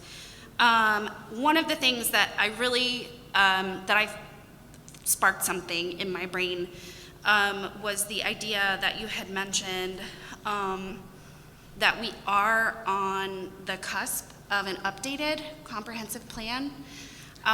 We are faced right now with what I think is a once-in-a-generation decision, and we are referencing old data to make it.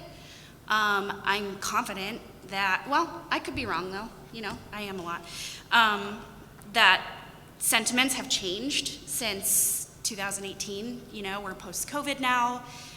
Things, as you mentioned, the face of our community has changed quite a bit. So I just thought that was a really insightful suggestion, was that we do have something, coming up where we do get, a lot of community input, and that, we aren't going to get the chance to sell such an economically critical parcel in our community, you know, probably for another 50 years. So I just thought that that was worth underlining as a takeaway. So thank you very much. Thank you. Thanks. Thank you. Brian, I really appreciated your presentation and all the effort you've put into this. I really try to make decisions based on facts. And you're sorry, do I need to hold it closer? All right. Just looking at the number of parking spaces used and when they're used seems like a really important question. And I agree that we have a parking issue in Oneonta. From the information Greg Mattice gave us a few weeks ago, since the parking structure was torn down, we've gone from typically 65% capacity in downtown spaces to about 85% capacity, which means if you pull into a lot, you may or may not find a space available. So, I mean, I keep trying to think of this space in context of the entire area. And so, yes, that parking lot currently is very well used, and you pointed out some of the reasons, the 2-hour parking on the street. Right across the street here, behind the old hotel, there's a giant parking lot that's basically sits empty. And we've been talking on council about ways to sort of think of parking more comprehensively so that it's not this lot and this lot, but that, that there's a downtown parking area. So anyway, that was just an introduction to say thank you. And my specific question for you is, I feel like, yes, we're in the opportunity of redeveloping this whole street. So 27 Market is one part of it. 47, right across the street, the transit hub's part of it. This empty lot next door to us is part. The old train station is part. Do you think we need to wait to not do any of this development for a couple of years until things settle out? Or what's the difference between 27 Market versus 47 versus another lot? Well, the big, 47 is key to a lot of this transit hub and that new 115 car parking lot. We really should see what happens there before we do anything with 27, or before we do anything with 27 Market Street. So as far as the other properties you mentioned, I think we can move ahead with other properties on Market Street anytime. Stella Luna, and you said there's a few privately owned parking lots. I don't know what the plan is for those, but I don't see any reason why you couldn't go ahead with other projects. I think it's just 27 Market Street, since that's an important parking lot right now that we need to hold off on. One other question for you. I've heard you and some other people say that we want to wait for this parking lot to open before we move ahead, but I feel like we know what's going to be there. There's going to be 115 parking spots there. So I guess I'm trying. I actually honestly haven't made my decision about how I'm going to vote at our next meeting, but I've heard a lot of feedback on both ways. But obviously, we need affordable housing and we need parking. We need both of those things in this city. So that's what I'm trying to decide between. And so my question, the last question I wanted to ask you, two more questions, sorry. First, about parking specifically. Your parking lot has 70 spaces, I think? 52. Oh, 50, okay. When I was looking at parking, I looked at your lot a couple times and it seemed like it was only half full. So would you be, not to put you on the spot, but you're a landowner among the other landowners who perhaps could be part of a cooperative parking arrangement. Would that be something that would interest you? Well, definitely, if I have room, during the summer, 3 months over the summer, it's totally empty. And actually, I have a history of reaching out to the city, as Greg Mattice and the mayor know. Like 2 years ago, the city was in a bind after the parking garage closed, and I opened up my parking lot for free to downtown employees and residents.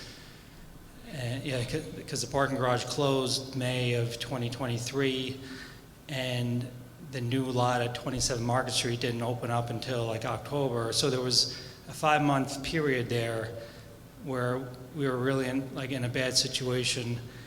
But I did proactively email the mayor and Greg, and actually Emily Falco even advertised my phone number on Facebook. And I, so yeah, I have a track record of helping and coming to the table with things like that. Well, thank you, and I really appreciate your participating in the process. It's been important to have you. Thanks. Mayor?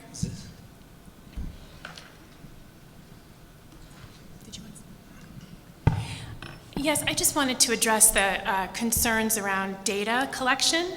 And I have serious concerns in terms of the presentation around the data that's being presented here tonight. And that is, there's no way to affirm or deny any of these data that's presented. There's no way to make sure that this data is valid or reliable. It is not scientifically derived. It's just purely anecdotal.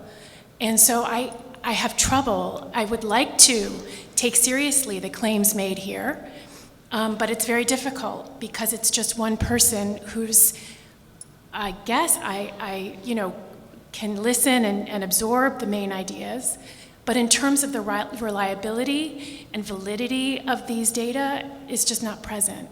So I just wanted to speak to that concern. Also, the comprehensive plan is a living document. It needs to be updated, of course, routinely. However, it should not be dismissed. It is a viable document. It continues to be, and it should inform all our decisions on council. So I just want to put that in a context for the public to understand. All right. With that, Shannon, did you have something? So I definitely thank you for the presentation. I can hear that you're nervous, and I can hear that you want us to be very sure about our next steps. You want us to be, heavily informed. We've got a lot of feedback from you in particular, amongst other people in the community. I just want to kind of caution against some of the language. Like, you use a lot of all or nothing language, right? And it kind of makes you take a step back, right? So when you suggest things like, every single business owner in Clinton Plaza doesn't want RSS. You think you're telling me, as someone who has friends who own businesses there, that every single one of them don't want that project. But I'm sorry, what I'm referring to is just the all or nothing. So Brian, if you are using that as a data set, as a data point, so is it every single business? There is a petition. I guess we can look at it together, but I believe it was all of them. And this goes back a year ago, but yeah, I think it's in the council meeting minutes, actually, that petition. Yeah, because I got the petition, but there wasn't every single business. But okay. I'm not coming at you. I'm just saying, like, when we kind of come with this all or nothing, it kind of makes it so people are like, well, that seems a little, that right. Every single one. And a big part of my presentation was, how do we bring more people to the table? Like, obviously you shouldn't just listen to one person, like just me. It's like I said, some things I might communicate okay, other things I'm definitely, I agree with you. I'm not. Right. And I hear you. You just want us to be certain and have all the facts, and I'm getting that tonight. But and the dumpster thing too. I was there when the dumpsters caught fire. It was crazy. Oh, really? And they moved the dumpsters from across from China 19 to that spot. Wow. And now everybody has to load their trash down the hill over there. So they kind of have to stay there from what I heard. I don't know if maybe we commute, but I think you bring a good point in that. Like, what happens with that next? So, but that's all I have to say. All right. Okay, so with that, I want to thank you, Brian, we do have Don.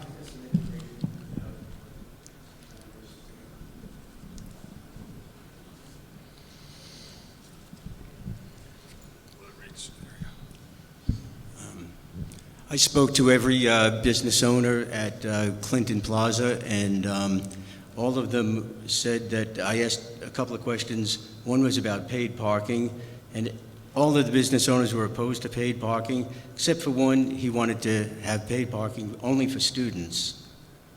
And as far as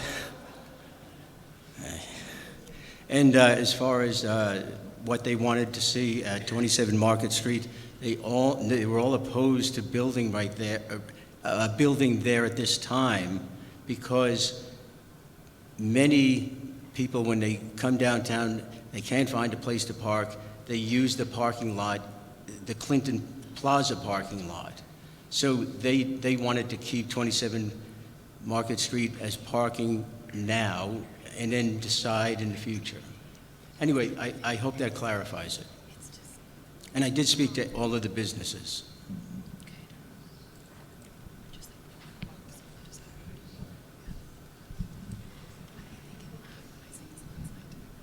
Right, so with that, Brian, I thank you very much for the presentation. Thank you.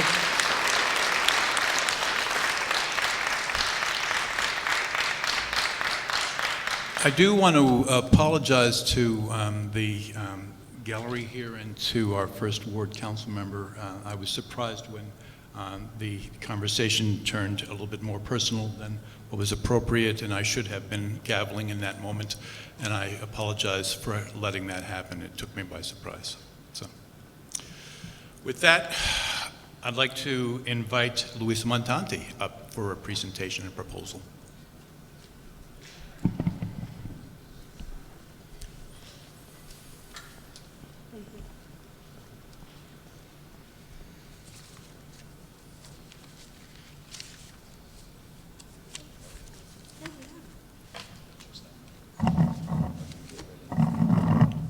Hello? Just leave it there. Can we?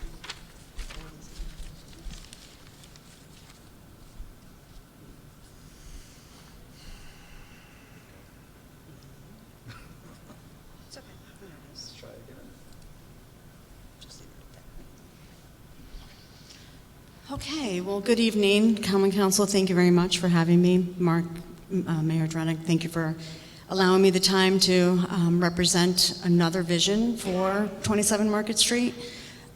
Cecilia and Elaine, I appreciate, obviously, your due diligence, and looking into the proposal that Brian just mentioned in regards to the opportunities of what he's thinking that Market Street could be. The biggest concern that I have is the presentation that I have is obviously not going to fill your current needs. When you take a look at the audience out here, and I know that you said you wanted scientific data, my first question was going to actually ask if the audience wanted to take a survey, but we're not going to do that because we don't want to embarrass people, and we don't want them to feel as if, they're obviously being intimidated by what you're looking at. Our biggest problem that we have in Oneonta right now is that there is no collaboration, there is no cohesiveness. I am not trying to be here to put the council in a position, but the one thing that we want to talk about is that it's very frustrating. I'm so sorry. Brian, I want to first of all commend you for being up here and for presenting the way you did and for following through on the comprehensive plan. I do actually have a copy, and I was looking at a lot of the ideas that were in there that are completely outdated, as was mentioned. But the vocal minority that's mentioned on an ongoing basis in the newspapers or in conversations, I will tell you we are not opposed to the RSS project. That is not what we're saying. It's the incorrect location. Why do we say it's the incorrect location? It's our opinion. Thank you.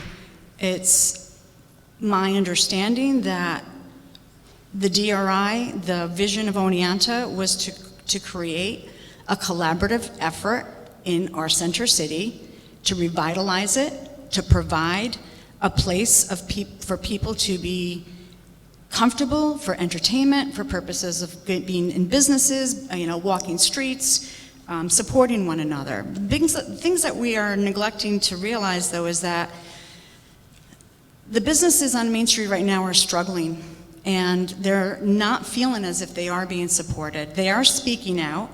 The petition that was mentioned, there is a petition that was handed in by downtown businesses that state that they do not approve of that project to be there. It does not provide a cohesive vehicle in order to allow them to build their businesses, or us, for instance, in development, to grow more businesses when there's not that traction that's happening on Main Street. Currently, we have 18 empty storefronts, actually 17, soon to be 18 empty storefronts. And that's because of the transit hub that will be moving down here. There's no plan. We have no plan of working together with developers that are interested in the area. And the problem with the development that is interested in the area is they're waiting for Common Council to make a decision on this 27 Market Street sale of this property.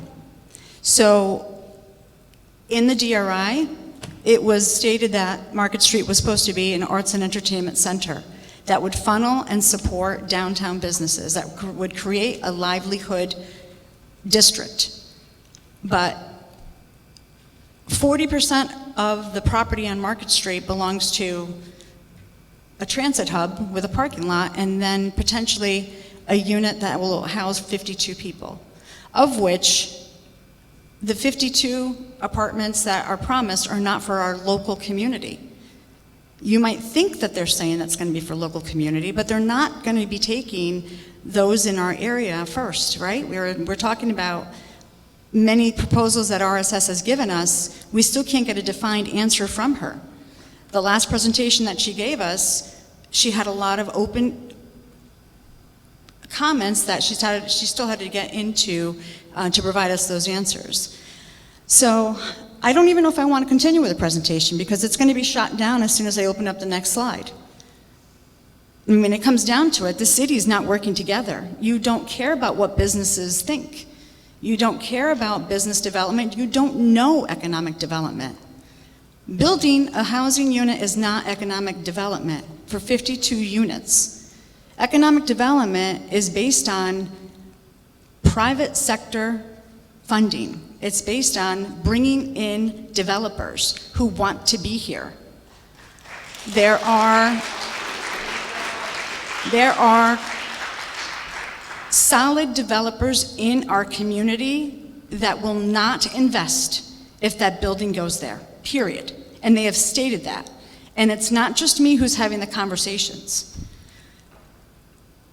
This is not about a race to the finish. That lot has been empty for over 40 or 50 years. I can't remember the last time that Oneonta Sales operated out of that building. We're making this such, a race to the finish. We're in a marathon to recreate our center city. This is the only chance that we will have to do this right the first time. Because right now, the track record of what the city has been doing, it's not great. Everything that we put our hands on right now seems like it falls apart. DRI, we were awarded $10 million. What part of this city can you see that we actually have a $10 million foundation provided for us? Nothing looks great. Our city has fallen apart. It's unclean. Main Street businesses are empty and falling apart. We have probably 2 more that will be vacating in the next week or 2. Our neighborhoods, nobody pays attention to our neighborhoods. That was part of the DRI. That was part of the comprehensive plan. We have been screaming about housing, but we're screaming about senior housing. Nobody's caring to say it's going to be a senior housing home. It's all based on low income. The projects that we've put forth, we supported, and the Common Council approved the Deed Street lofts. I mean, we haven't even gotten through phase 1 of cleaning that up. Tenants that live there still struggle to this day. And how much more do we want to stand up here and complain about what it really looks like in Oneonta? For some reason, there's a black shield, right, between us and you. And I'm not trying to go off on a tangent here, but economic development is driven by private investment. Private investment creates a structure. It creates, the possibility of other companies being attracted to the region. We have a sweet spot in a community that people want to move here, but they're having a hard time finding appropriate housing. We don't have any middle income housing available. We don't have even a plan in place, which was part of the comprehensive plan. We were supposed to deal with the blighted properties, and yet our neighborhoods are still falling apart. So economic plan has to be a collaborative effort between private investment and business investment, correct? The city is not in a planning phase. You shouldn't be doing economic planning. You're structured for safety. You're structured for infrastructure. You should be focusing on our communities and our neighborhoods for safety. Being at the helm and making this decision on, and again I say there's 8 representatives or wards, so I can go down and give you some statistics and I can share those with you. On one street of one ward, not the 7 people that I contacted don't even know who the representative is. You really want true answers, Common Council? I would say put this to a vote. Right now, I don't trust 8 people making that decision because it's going to ruin the trajectory. Louisa, excuse me. We're really interested in seeing the proposal. No, there is no proposal because I'm telling you, developers are not coming to Market Street. You're done. I will give you a perfect example. There is a deal that's being clinched at the Stella Luna's location. And they're waiting on Market Street development to figure out if you're going to sell that lot because they're not coming. It is very serious if you shut down the entity and the growth potential of Market Street funneling into Main Street. All we're worrying about is housing. We do nothing to implement a beautiful city for our tourists. I mean, we don't even talk about tourism anymore. Tourism was the forefront of our development, and we're so blessed and graced with the amount of people that come here.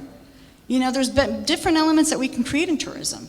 Destination, making Oneonta a destination. That's why I'm on Destination Oneonta as the board president. That was one of my goals, was to introduce tourism on the off-shoulder season, like in April and October. Like, there's a reason why Oneonta is so precious and why we're fighting for this. Right. I'm so sorry, Louisa. I don't mean to cut you off. I truly don't. But we really were expecting a proposal, and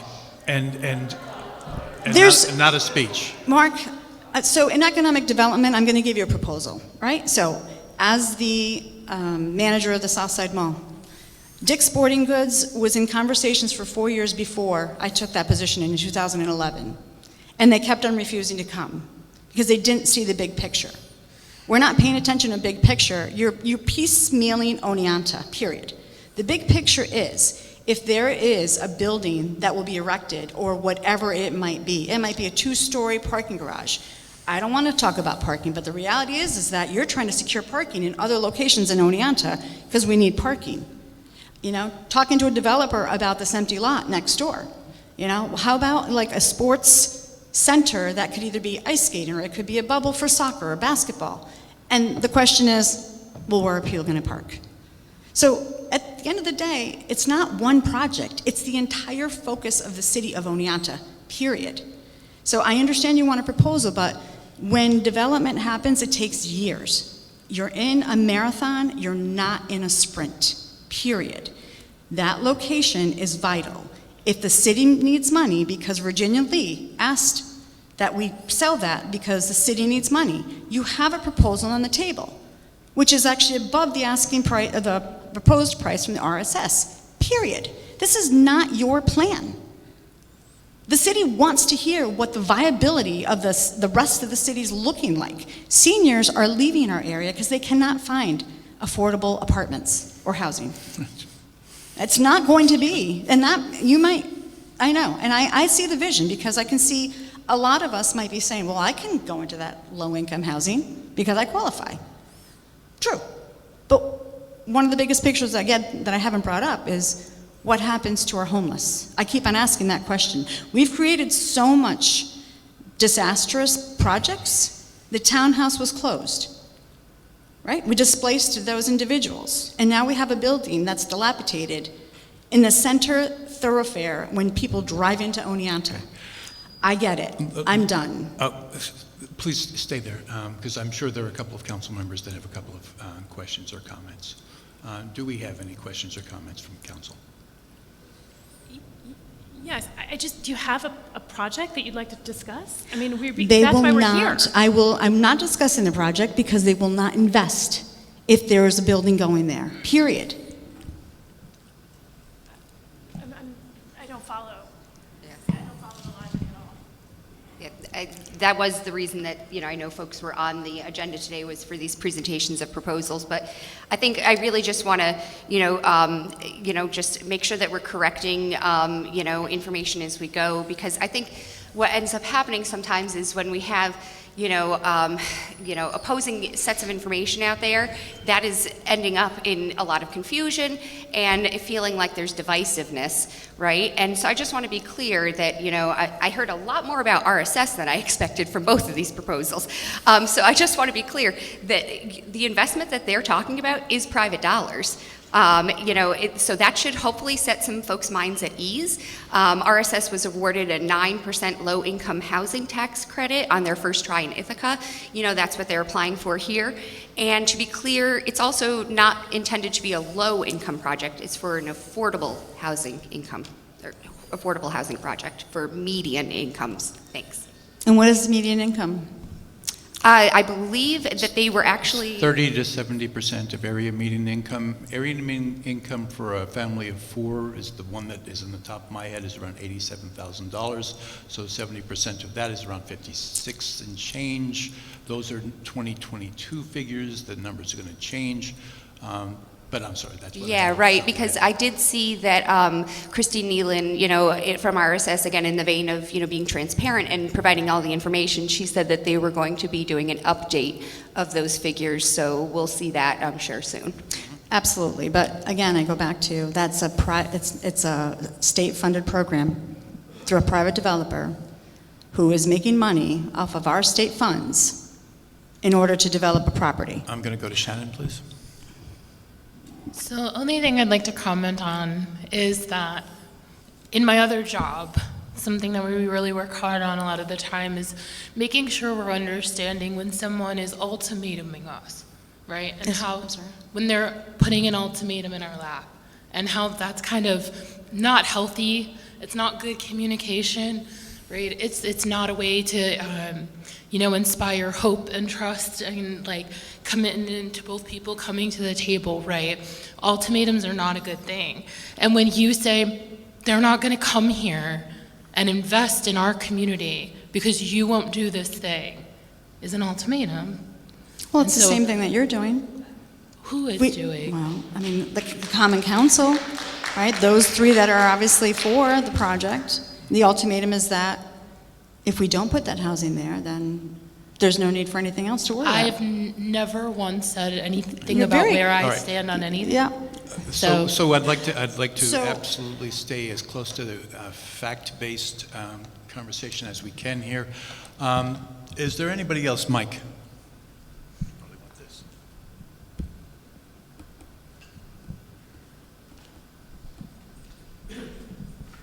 Louisa, thanks for your comments. You don't want to talk about a media proposal, but I'm wondering if you could sort of paint a vision, like a 10, 20-year vision, like what would you imagine this area could be like in a decade? Absolutely, and that's kind of, I was going to start with that, in my proposal, but I mean, obviously it didn't go that way. If you take a look at Market Street, right, it is the hub of entertainment as it's supposed to be. If you can envision a Stella Luna's, right, that might have a combination business. It might actually be 3 or 4 businesses working together. It could be a wellness center. It could be a center that provides counseling, that also provides therapy, or art therapy, or it could also provide a nutritional center for those that want to get into holistic foods. I mean, so development is again, it's like, what would you like to have in this pod? What would we like to have on Main Street? Any one of us that goes out to smaller communities, that in Andes, they're cute, they're quaint, they're artistic, there's coffee shops. Delhi is successful. We've got a great amount of upcycling and thrift stores, in our area. There are programs where people will actually travel to have a destination weekend, to go do the upcycling. I'm not trying to, displace housing for retail, but in order for our community to succeed, we have to create sales tax revenue. We need to create property taxes. Our property tax percentage of people that pay is shrinking, and our community is becoming strapped. We pay at a higher rate for property taxes. The millage rate for property taxes on assessed value in Oneonta is $2.97 per $1,000. I believe that's the last figure. We pay more in property taxes based on, based on the assessed value than Paramus, New Jersey. Paramus, New Jersey is 97 cents per millage rate. We're at $2.97. We believe in our community, and that's the problem. I think that the vision is so misskewed because you feel like we're being combative, but we're not trying to be combative. We are just trying to offer a different vision. So Main Street should be packed with coffee shops, little gift shops. It should be arts galleries. It should be what the Saratoga did to their shops. They reinvigorated economic development. It's not just that. Corning, Ithaca. If you go into New Hampshire, you have little shops in little towns that are successful. Why can't we do that here? So, Louisa, these are, they're interesting, good, valuable, viable observations. And I'm sure that over the course of these next several months, we'll be hearing much more of that. I'll look forward to it. In this moment, though, because we're looking at a 4-hour council meeting here now, I don't want to be cutting you off if you have more that is specific to a plan for development, but if not, I just want to thank you for your time. Well, I appreciate it. I really think that the bigger picture is getting at a seat at the table and showing what economic development looks like. It's not easy. It's not easy recruiting businesses, but it's a viable way that we are going to grow our economy in Oneonta, period. If that doesn't happen, and I'm not trying to give an ultimatum, I'm just trying to give you a big picture. Businesses follow businesses. Dick's Sporting Goods came, and then Petco, and sure, I'm in the big box arena, which is much, much bigger, right? But somebody's got to work at building downtown and filling these spaces. And it's not Common Council's job. It's private sector. It's private economics. Okay. Thank you very much, Louisa.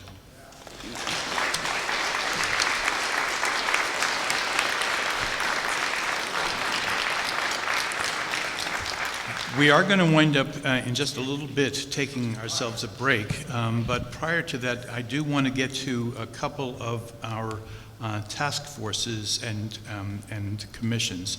And we have a county board liaison update that I've been looking forward to hearing, and I'm sure you will want to hear that as well from Councilmember Moshe Campoli. So, Elaine, if you would.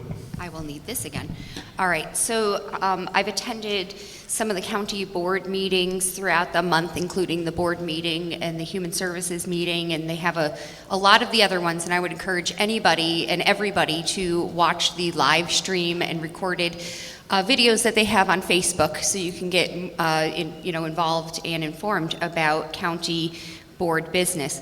So one of the main topics that they were talking about this time was some storm damage that was noted at the Southern Transfer Station, and they're beginning plans for repair there.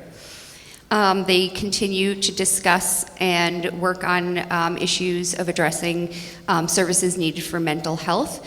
The needs are great, and they're trying to support the schools as well. They continue to affirm that there is a need for affordable housing from many different entities, so that it was reaffirmed. And what I really noticed between, the comments as well as the actual meetings is that there's a consistent echo of challenges related to uncertainties surrounding federal funding, as well as concerns about divisiveness and calls for the community to come together. So I think, there's a level of stress that is being experienced throughout our society on multiple levels, and I just want to acknowledge how that, impacts us all as we move forward, so that we can continue to focus on working together. Thank you. Thank you very much, Elaine. Unless somebody's got a question or a comment for Elaine, we do. Scott does. What's the timeline? The timeline? For the Southern Transfer Station? That's a what good they're question. doing? I don't remember. I didn't note it, but we can find out. Okay, Yeah. thanks. Okay. Yes. Okay.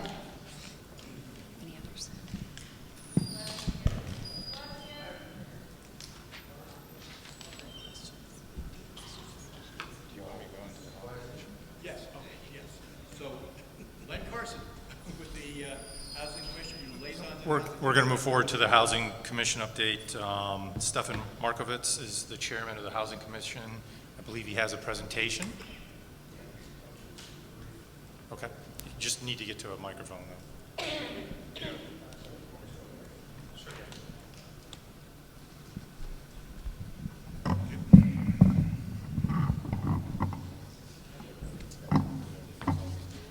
No, I'm good. Keep it brief. My name is Stefan Markovitz. I'm the chair of the Housing Commission here in Oneonta. And for the last, 6-8 months, the Housing Commission has been kicking around ideas to sort of bolster the market rate housing issue we have in Oneonta. And we're sort of at a stopping point. We came here tonight to bring it to council to see what you think before we keep moving forward with it. Hopefully it's a little less polarizing than everything else, but the gist of it is it's twofold. We want to improve market rate housing and get a lot of these vacant city-owned parcels back on the tax roll. We got a lot of stuff just sitting there doing nothing. If anything, it's costing money and maintenance, so we want to get it back on. This is much smaller scale, like we're talking about single-family duplexes, maybe a 3-family market rate homes is what we're trying to accomplish. This isn't large-scale development projects, just trying to move the needle a little bit. The idea would be to offer the vacant city-owned parcels or city-owned parcels that are suitable for building, maybe they have an abandoned house on them, to private developers at no cost. In turn, the developer would develop a single-family, 2-, 3-family home and get it back on the tax roll and start, building up our inventory a little bit. We were talking a little bit about how to, the conversation came up, how do we choose the developer, who gets the parcel, all that. We would put together a rubric. It would have a bunch of different metrics for scoring. A 3-family home would probably score higher than a single-family home because the whole point of this is to add more market rate units to Oneonta. Type of housing, project timeline, the financial capacity and readiness, design and compatibility, and if there is any added community benefit. To ensure that the city doesn't just give away land to developers, then nothing happens. They would have to put up a performance bond for it for the market value of the property. That came with a clearly defined time frame for different development benchmarks and completion. If they failed to meet it, it would, the city would get the bond and not have to give away the land for free. It's, we think, pretty beneficial. We can't think of any negatives to it, and a lot of this stuff has been sitting there for a long time. I feel if the city was going to sell it, you would have sold it. It's sort of just there. And even if you were to sell it as a one-off, the benefit for the one-time check would be much lower than the tax income in perpetuity and bringing more people to the city to support businesses and all that. So that's where we're at, and I think you guys have a little packet about it. If you have any questions, or if you like it, we can Council, keep is there moving with it. any questions for Stefan? Well, thank you very much for the proposal and for the document, which we'll all run through for sure. And I suspect if we see things that we want to reach out to you for, we certainly will. And we can come back with a more comprehensive one with all of the math of, everything. I think that would but be just great. If it's something you want to. Yeah, I look forward to seeing us that. to continue to explore, we will. Well, I appreciate your volunteer time on the Housing Commission as its chair and all the work that the Housing Commission has been doing. Katie, did you want? Yes? Yes. So Katie's got a question or a comment. Mike, oh, I'm sorry.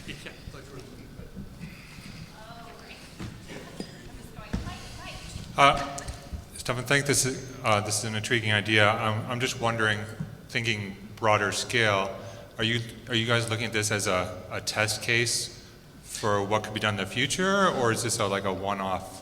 What are you thinking about it?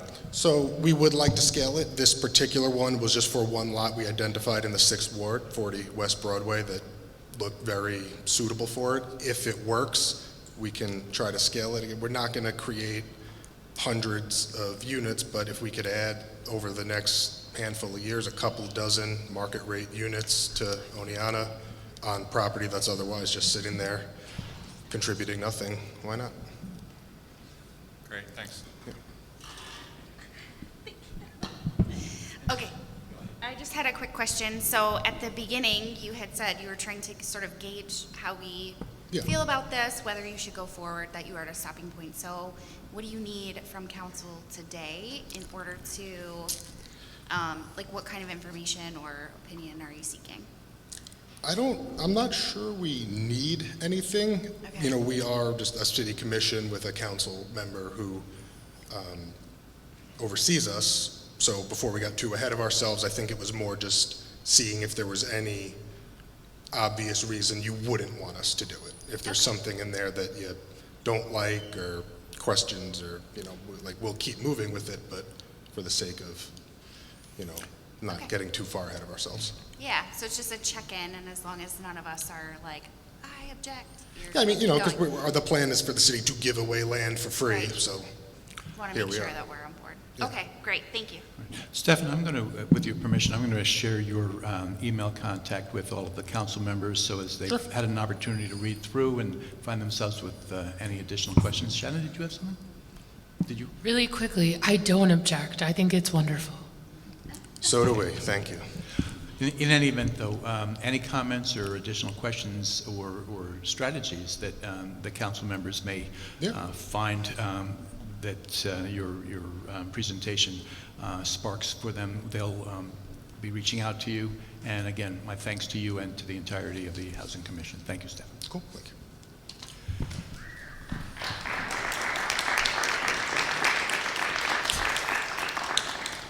And I'm 70 years old with a bladder that can't wait another minute.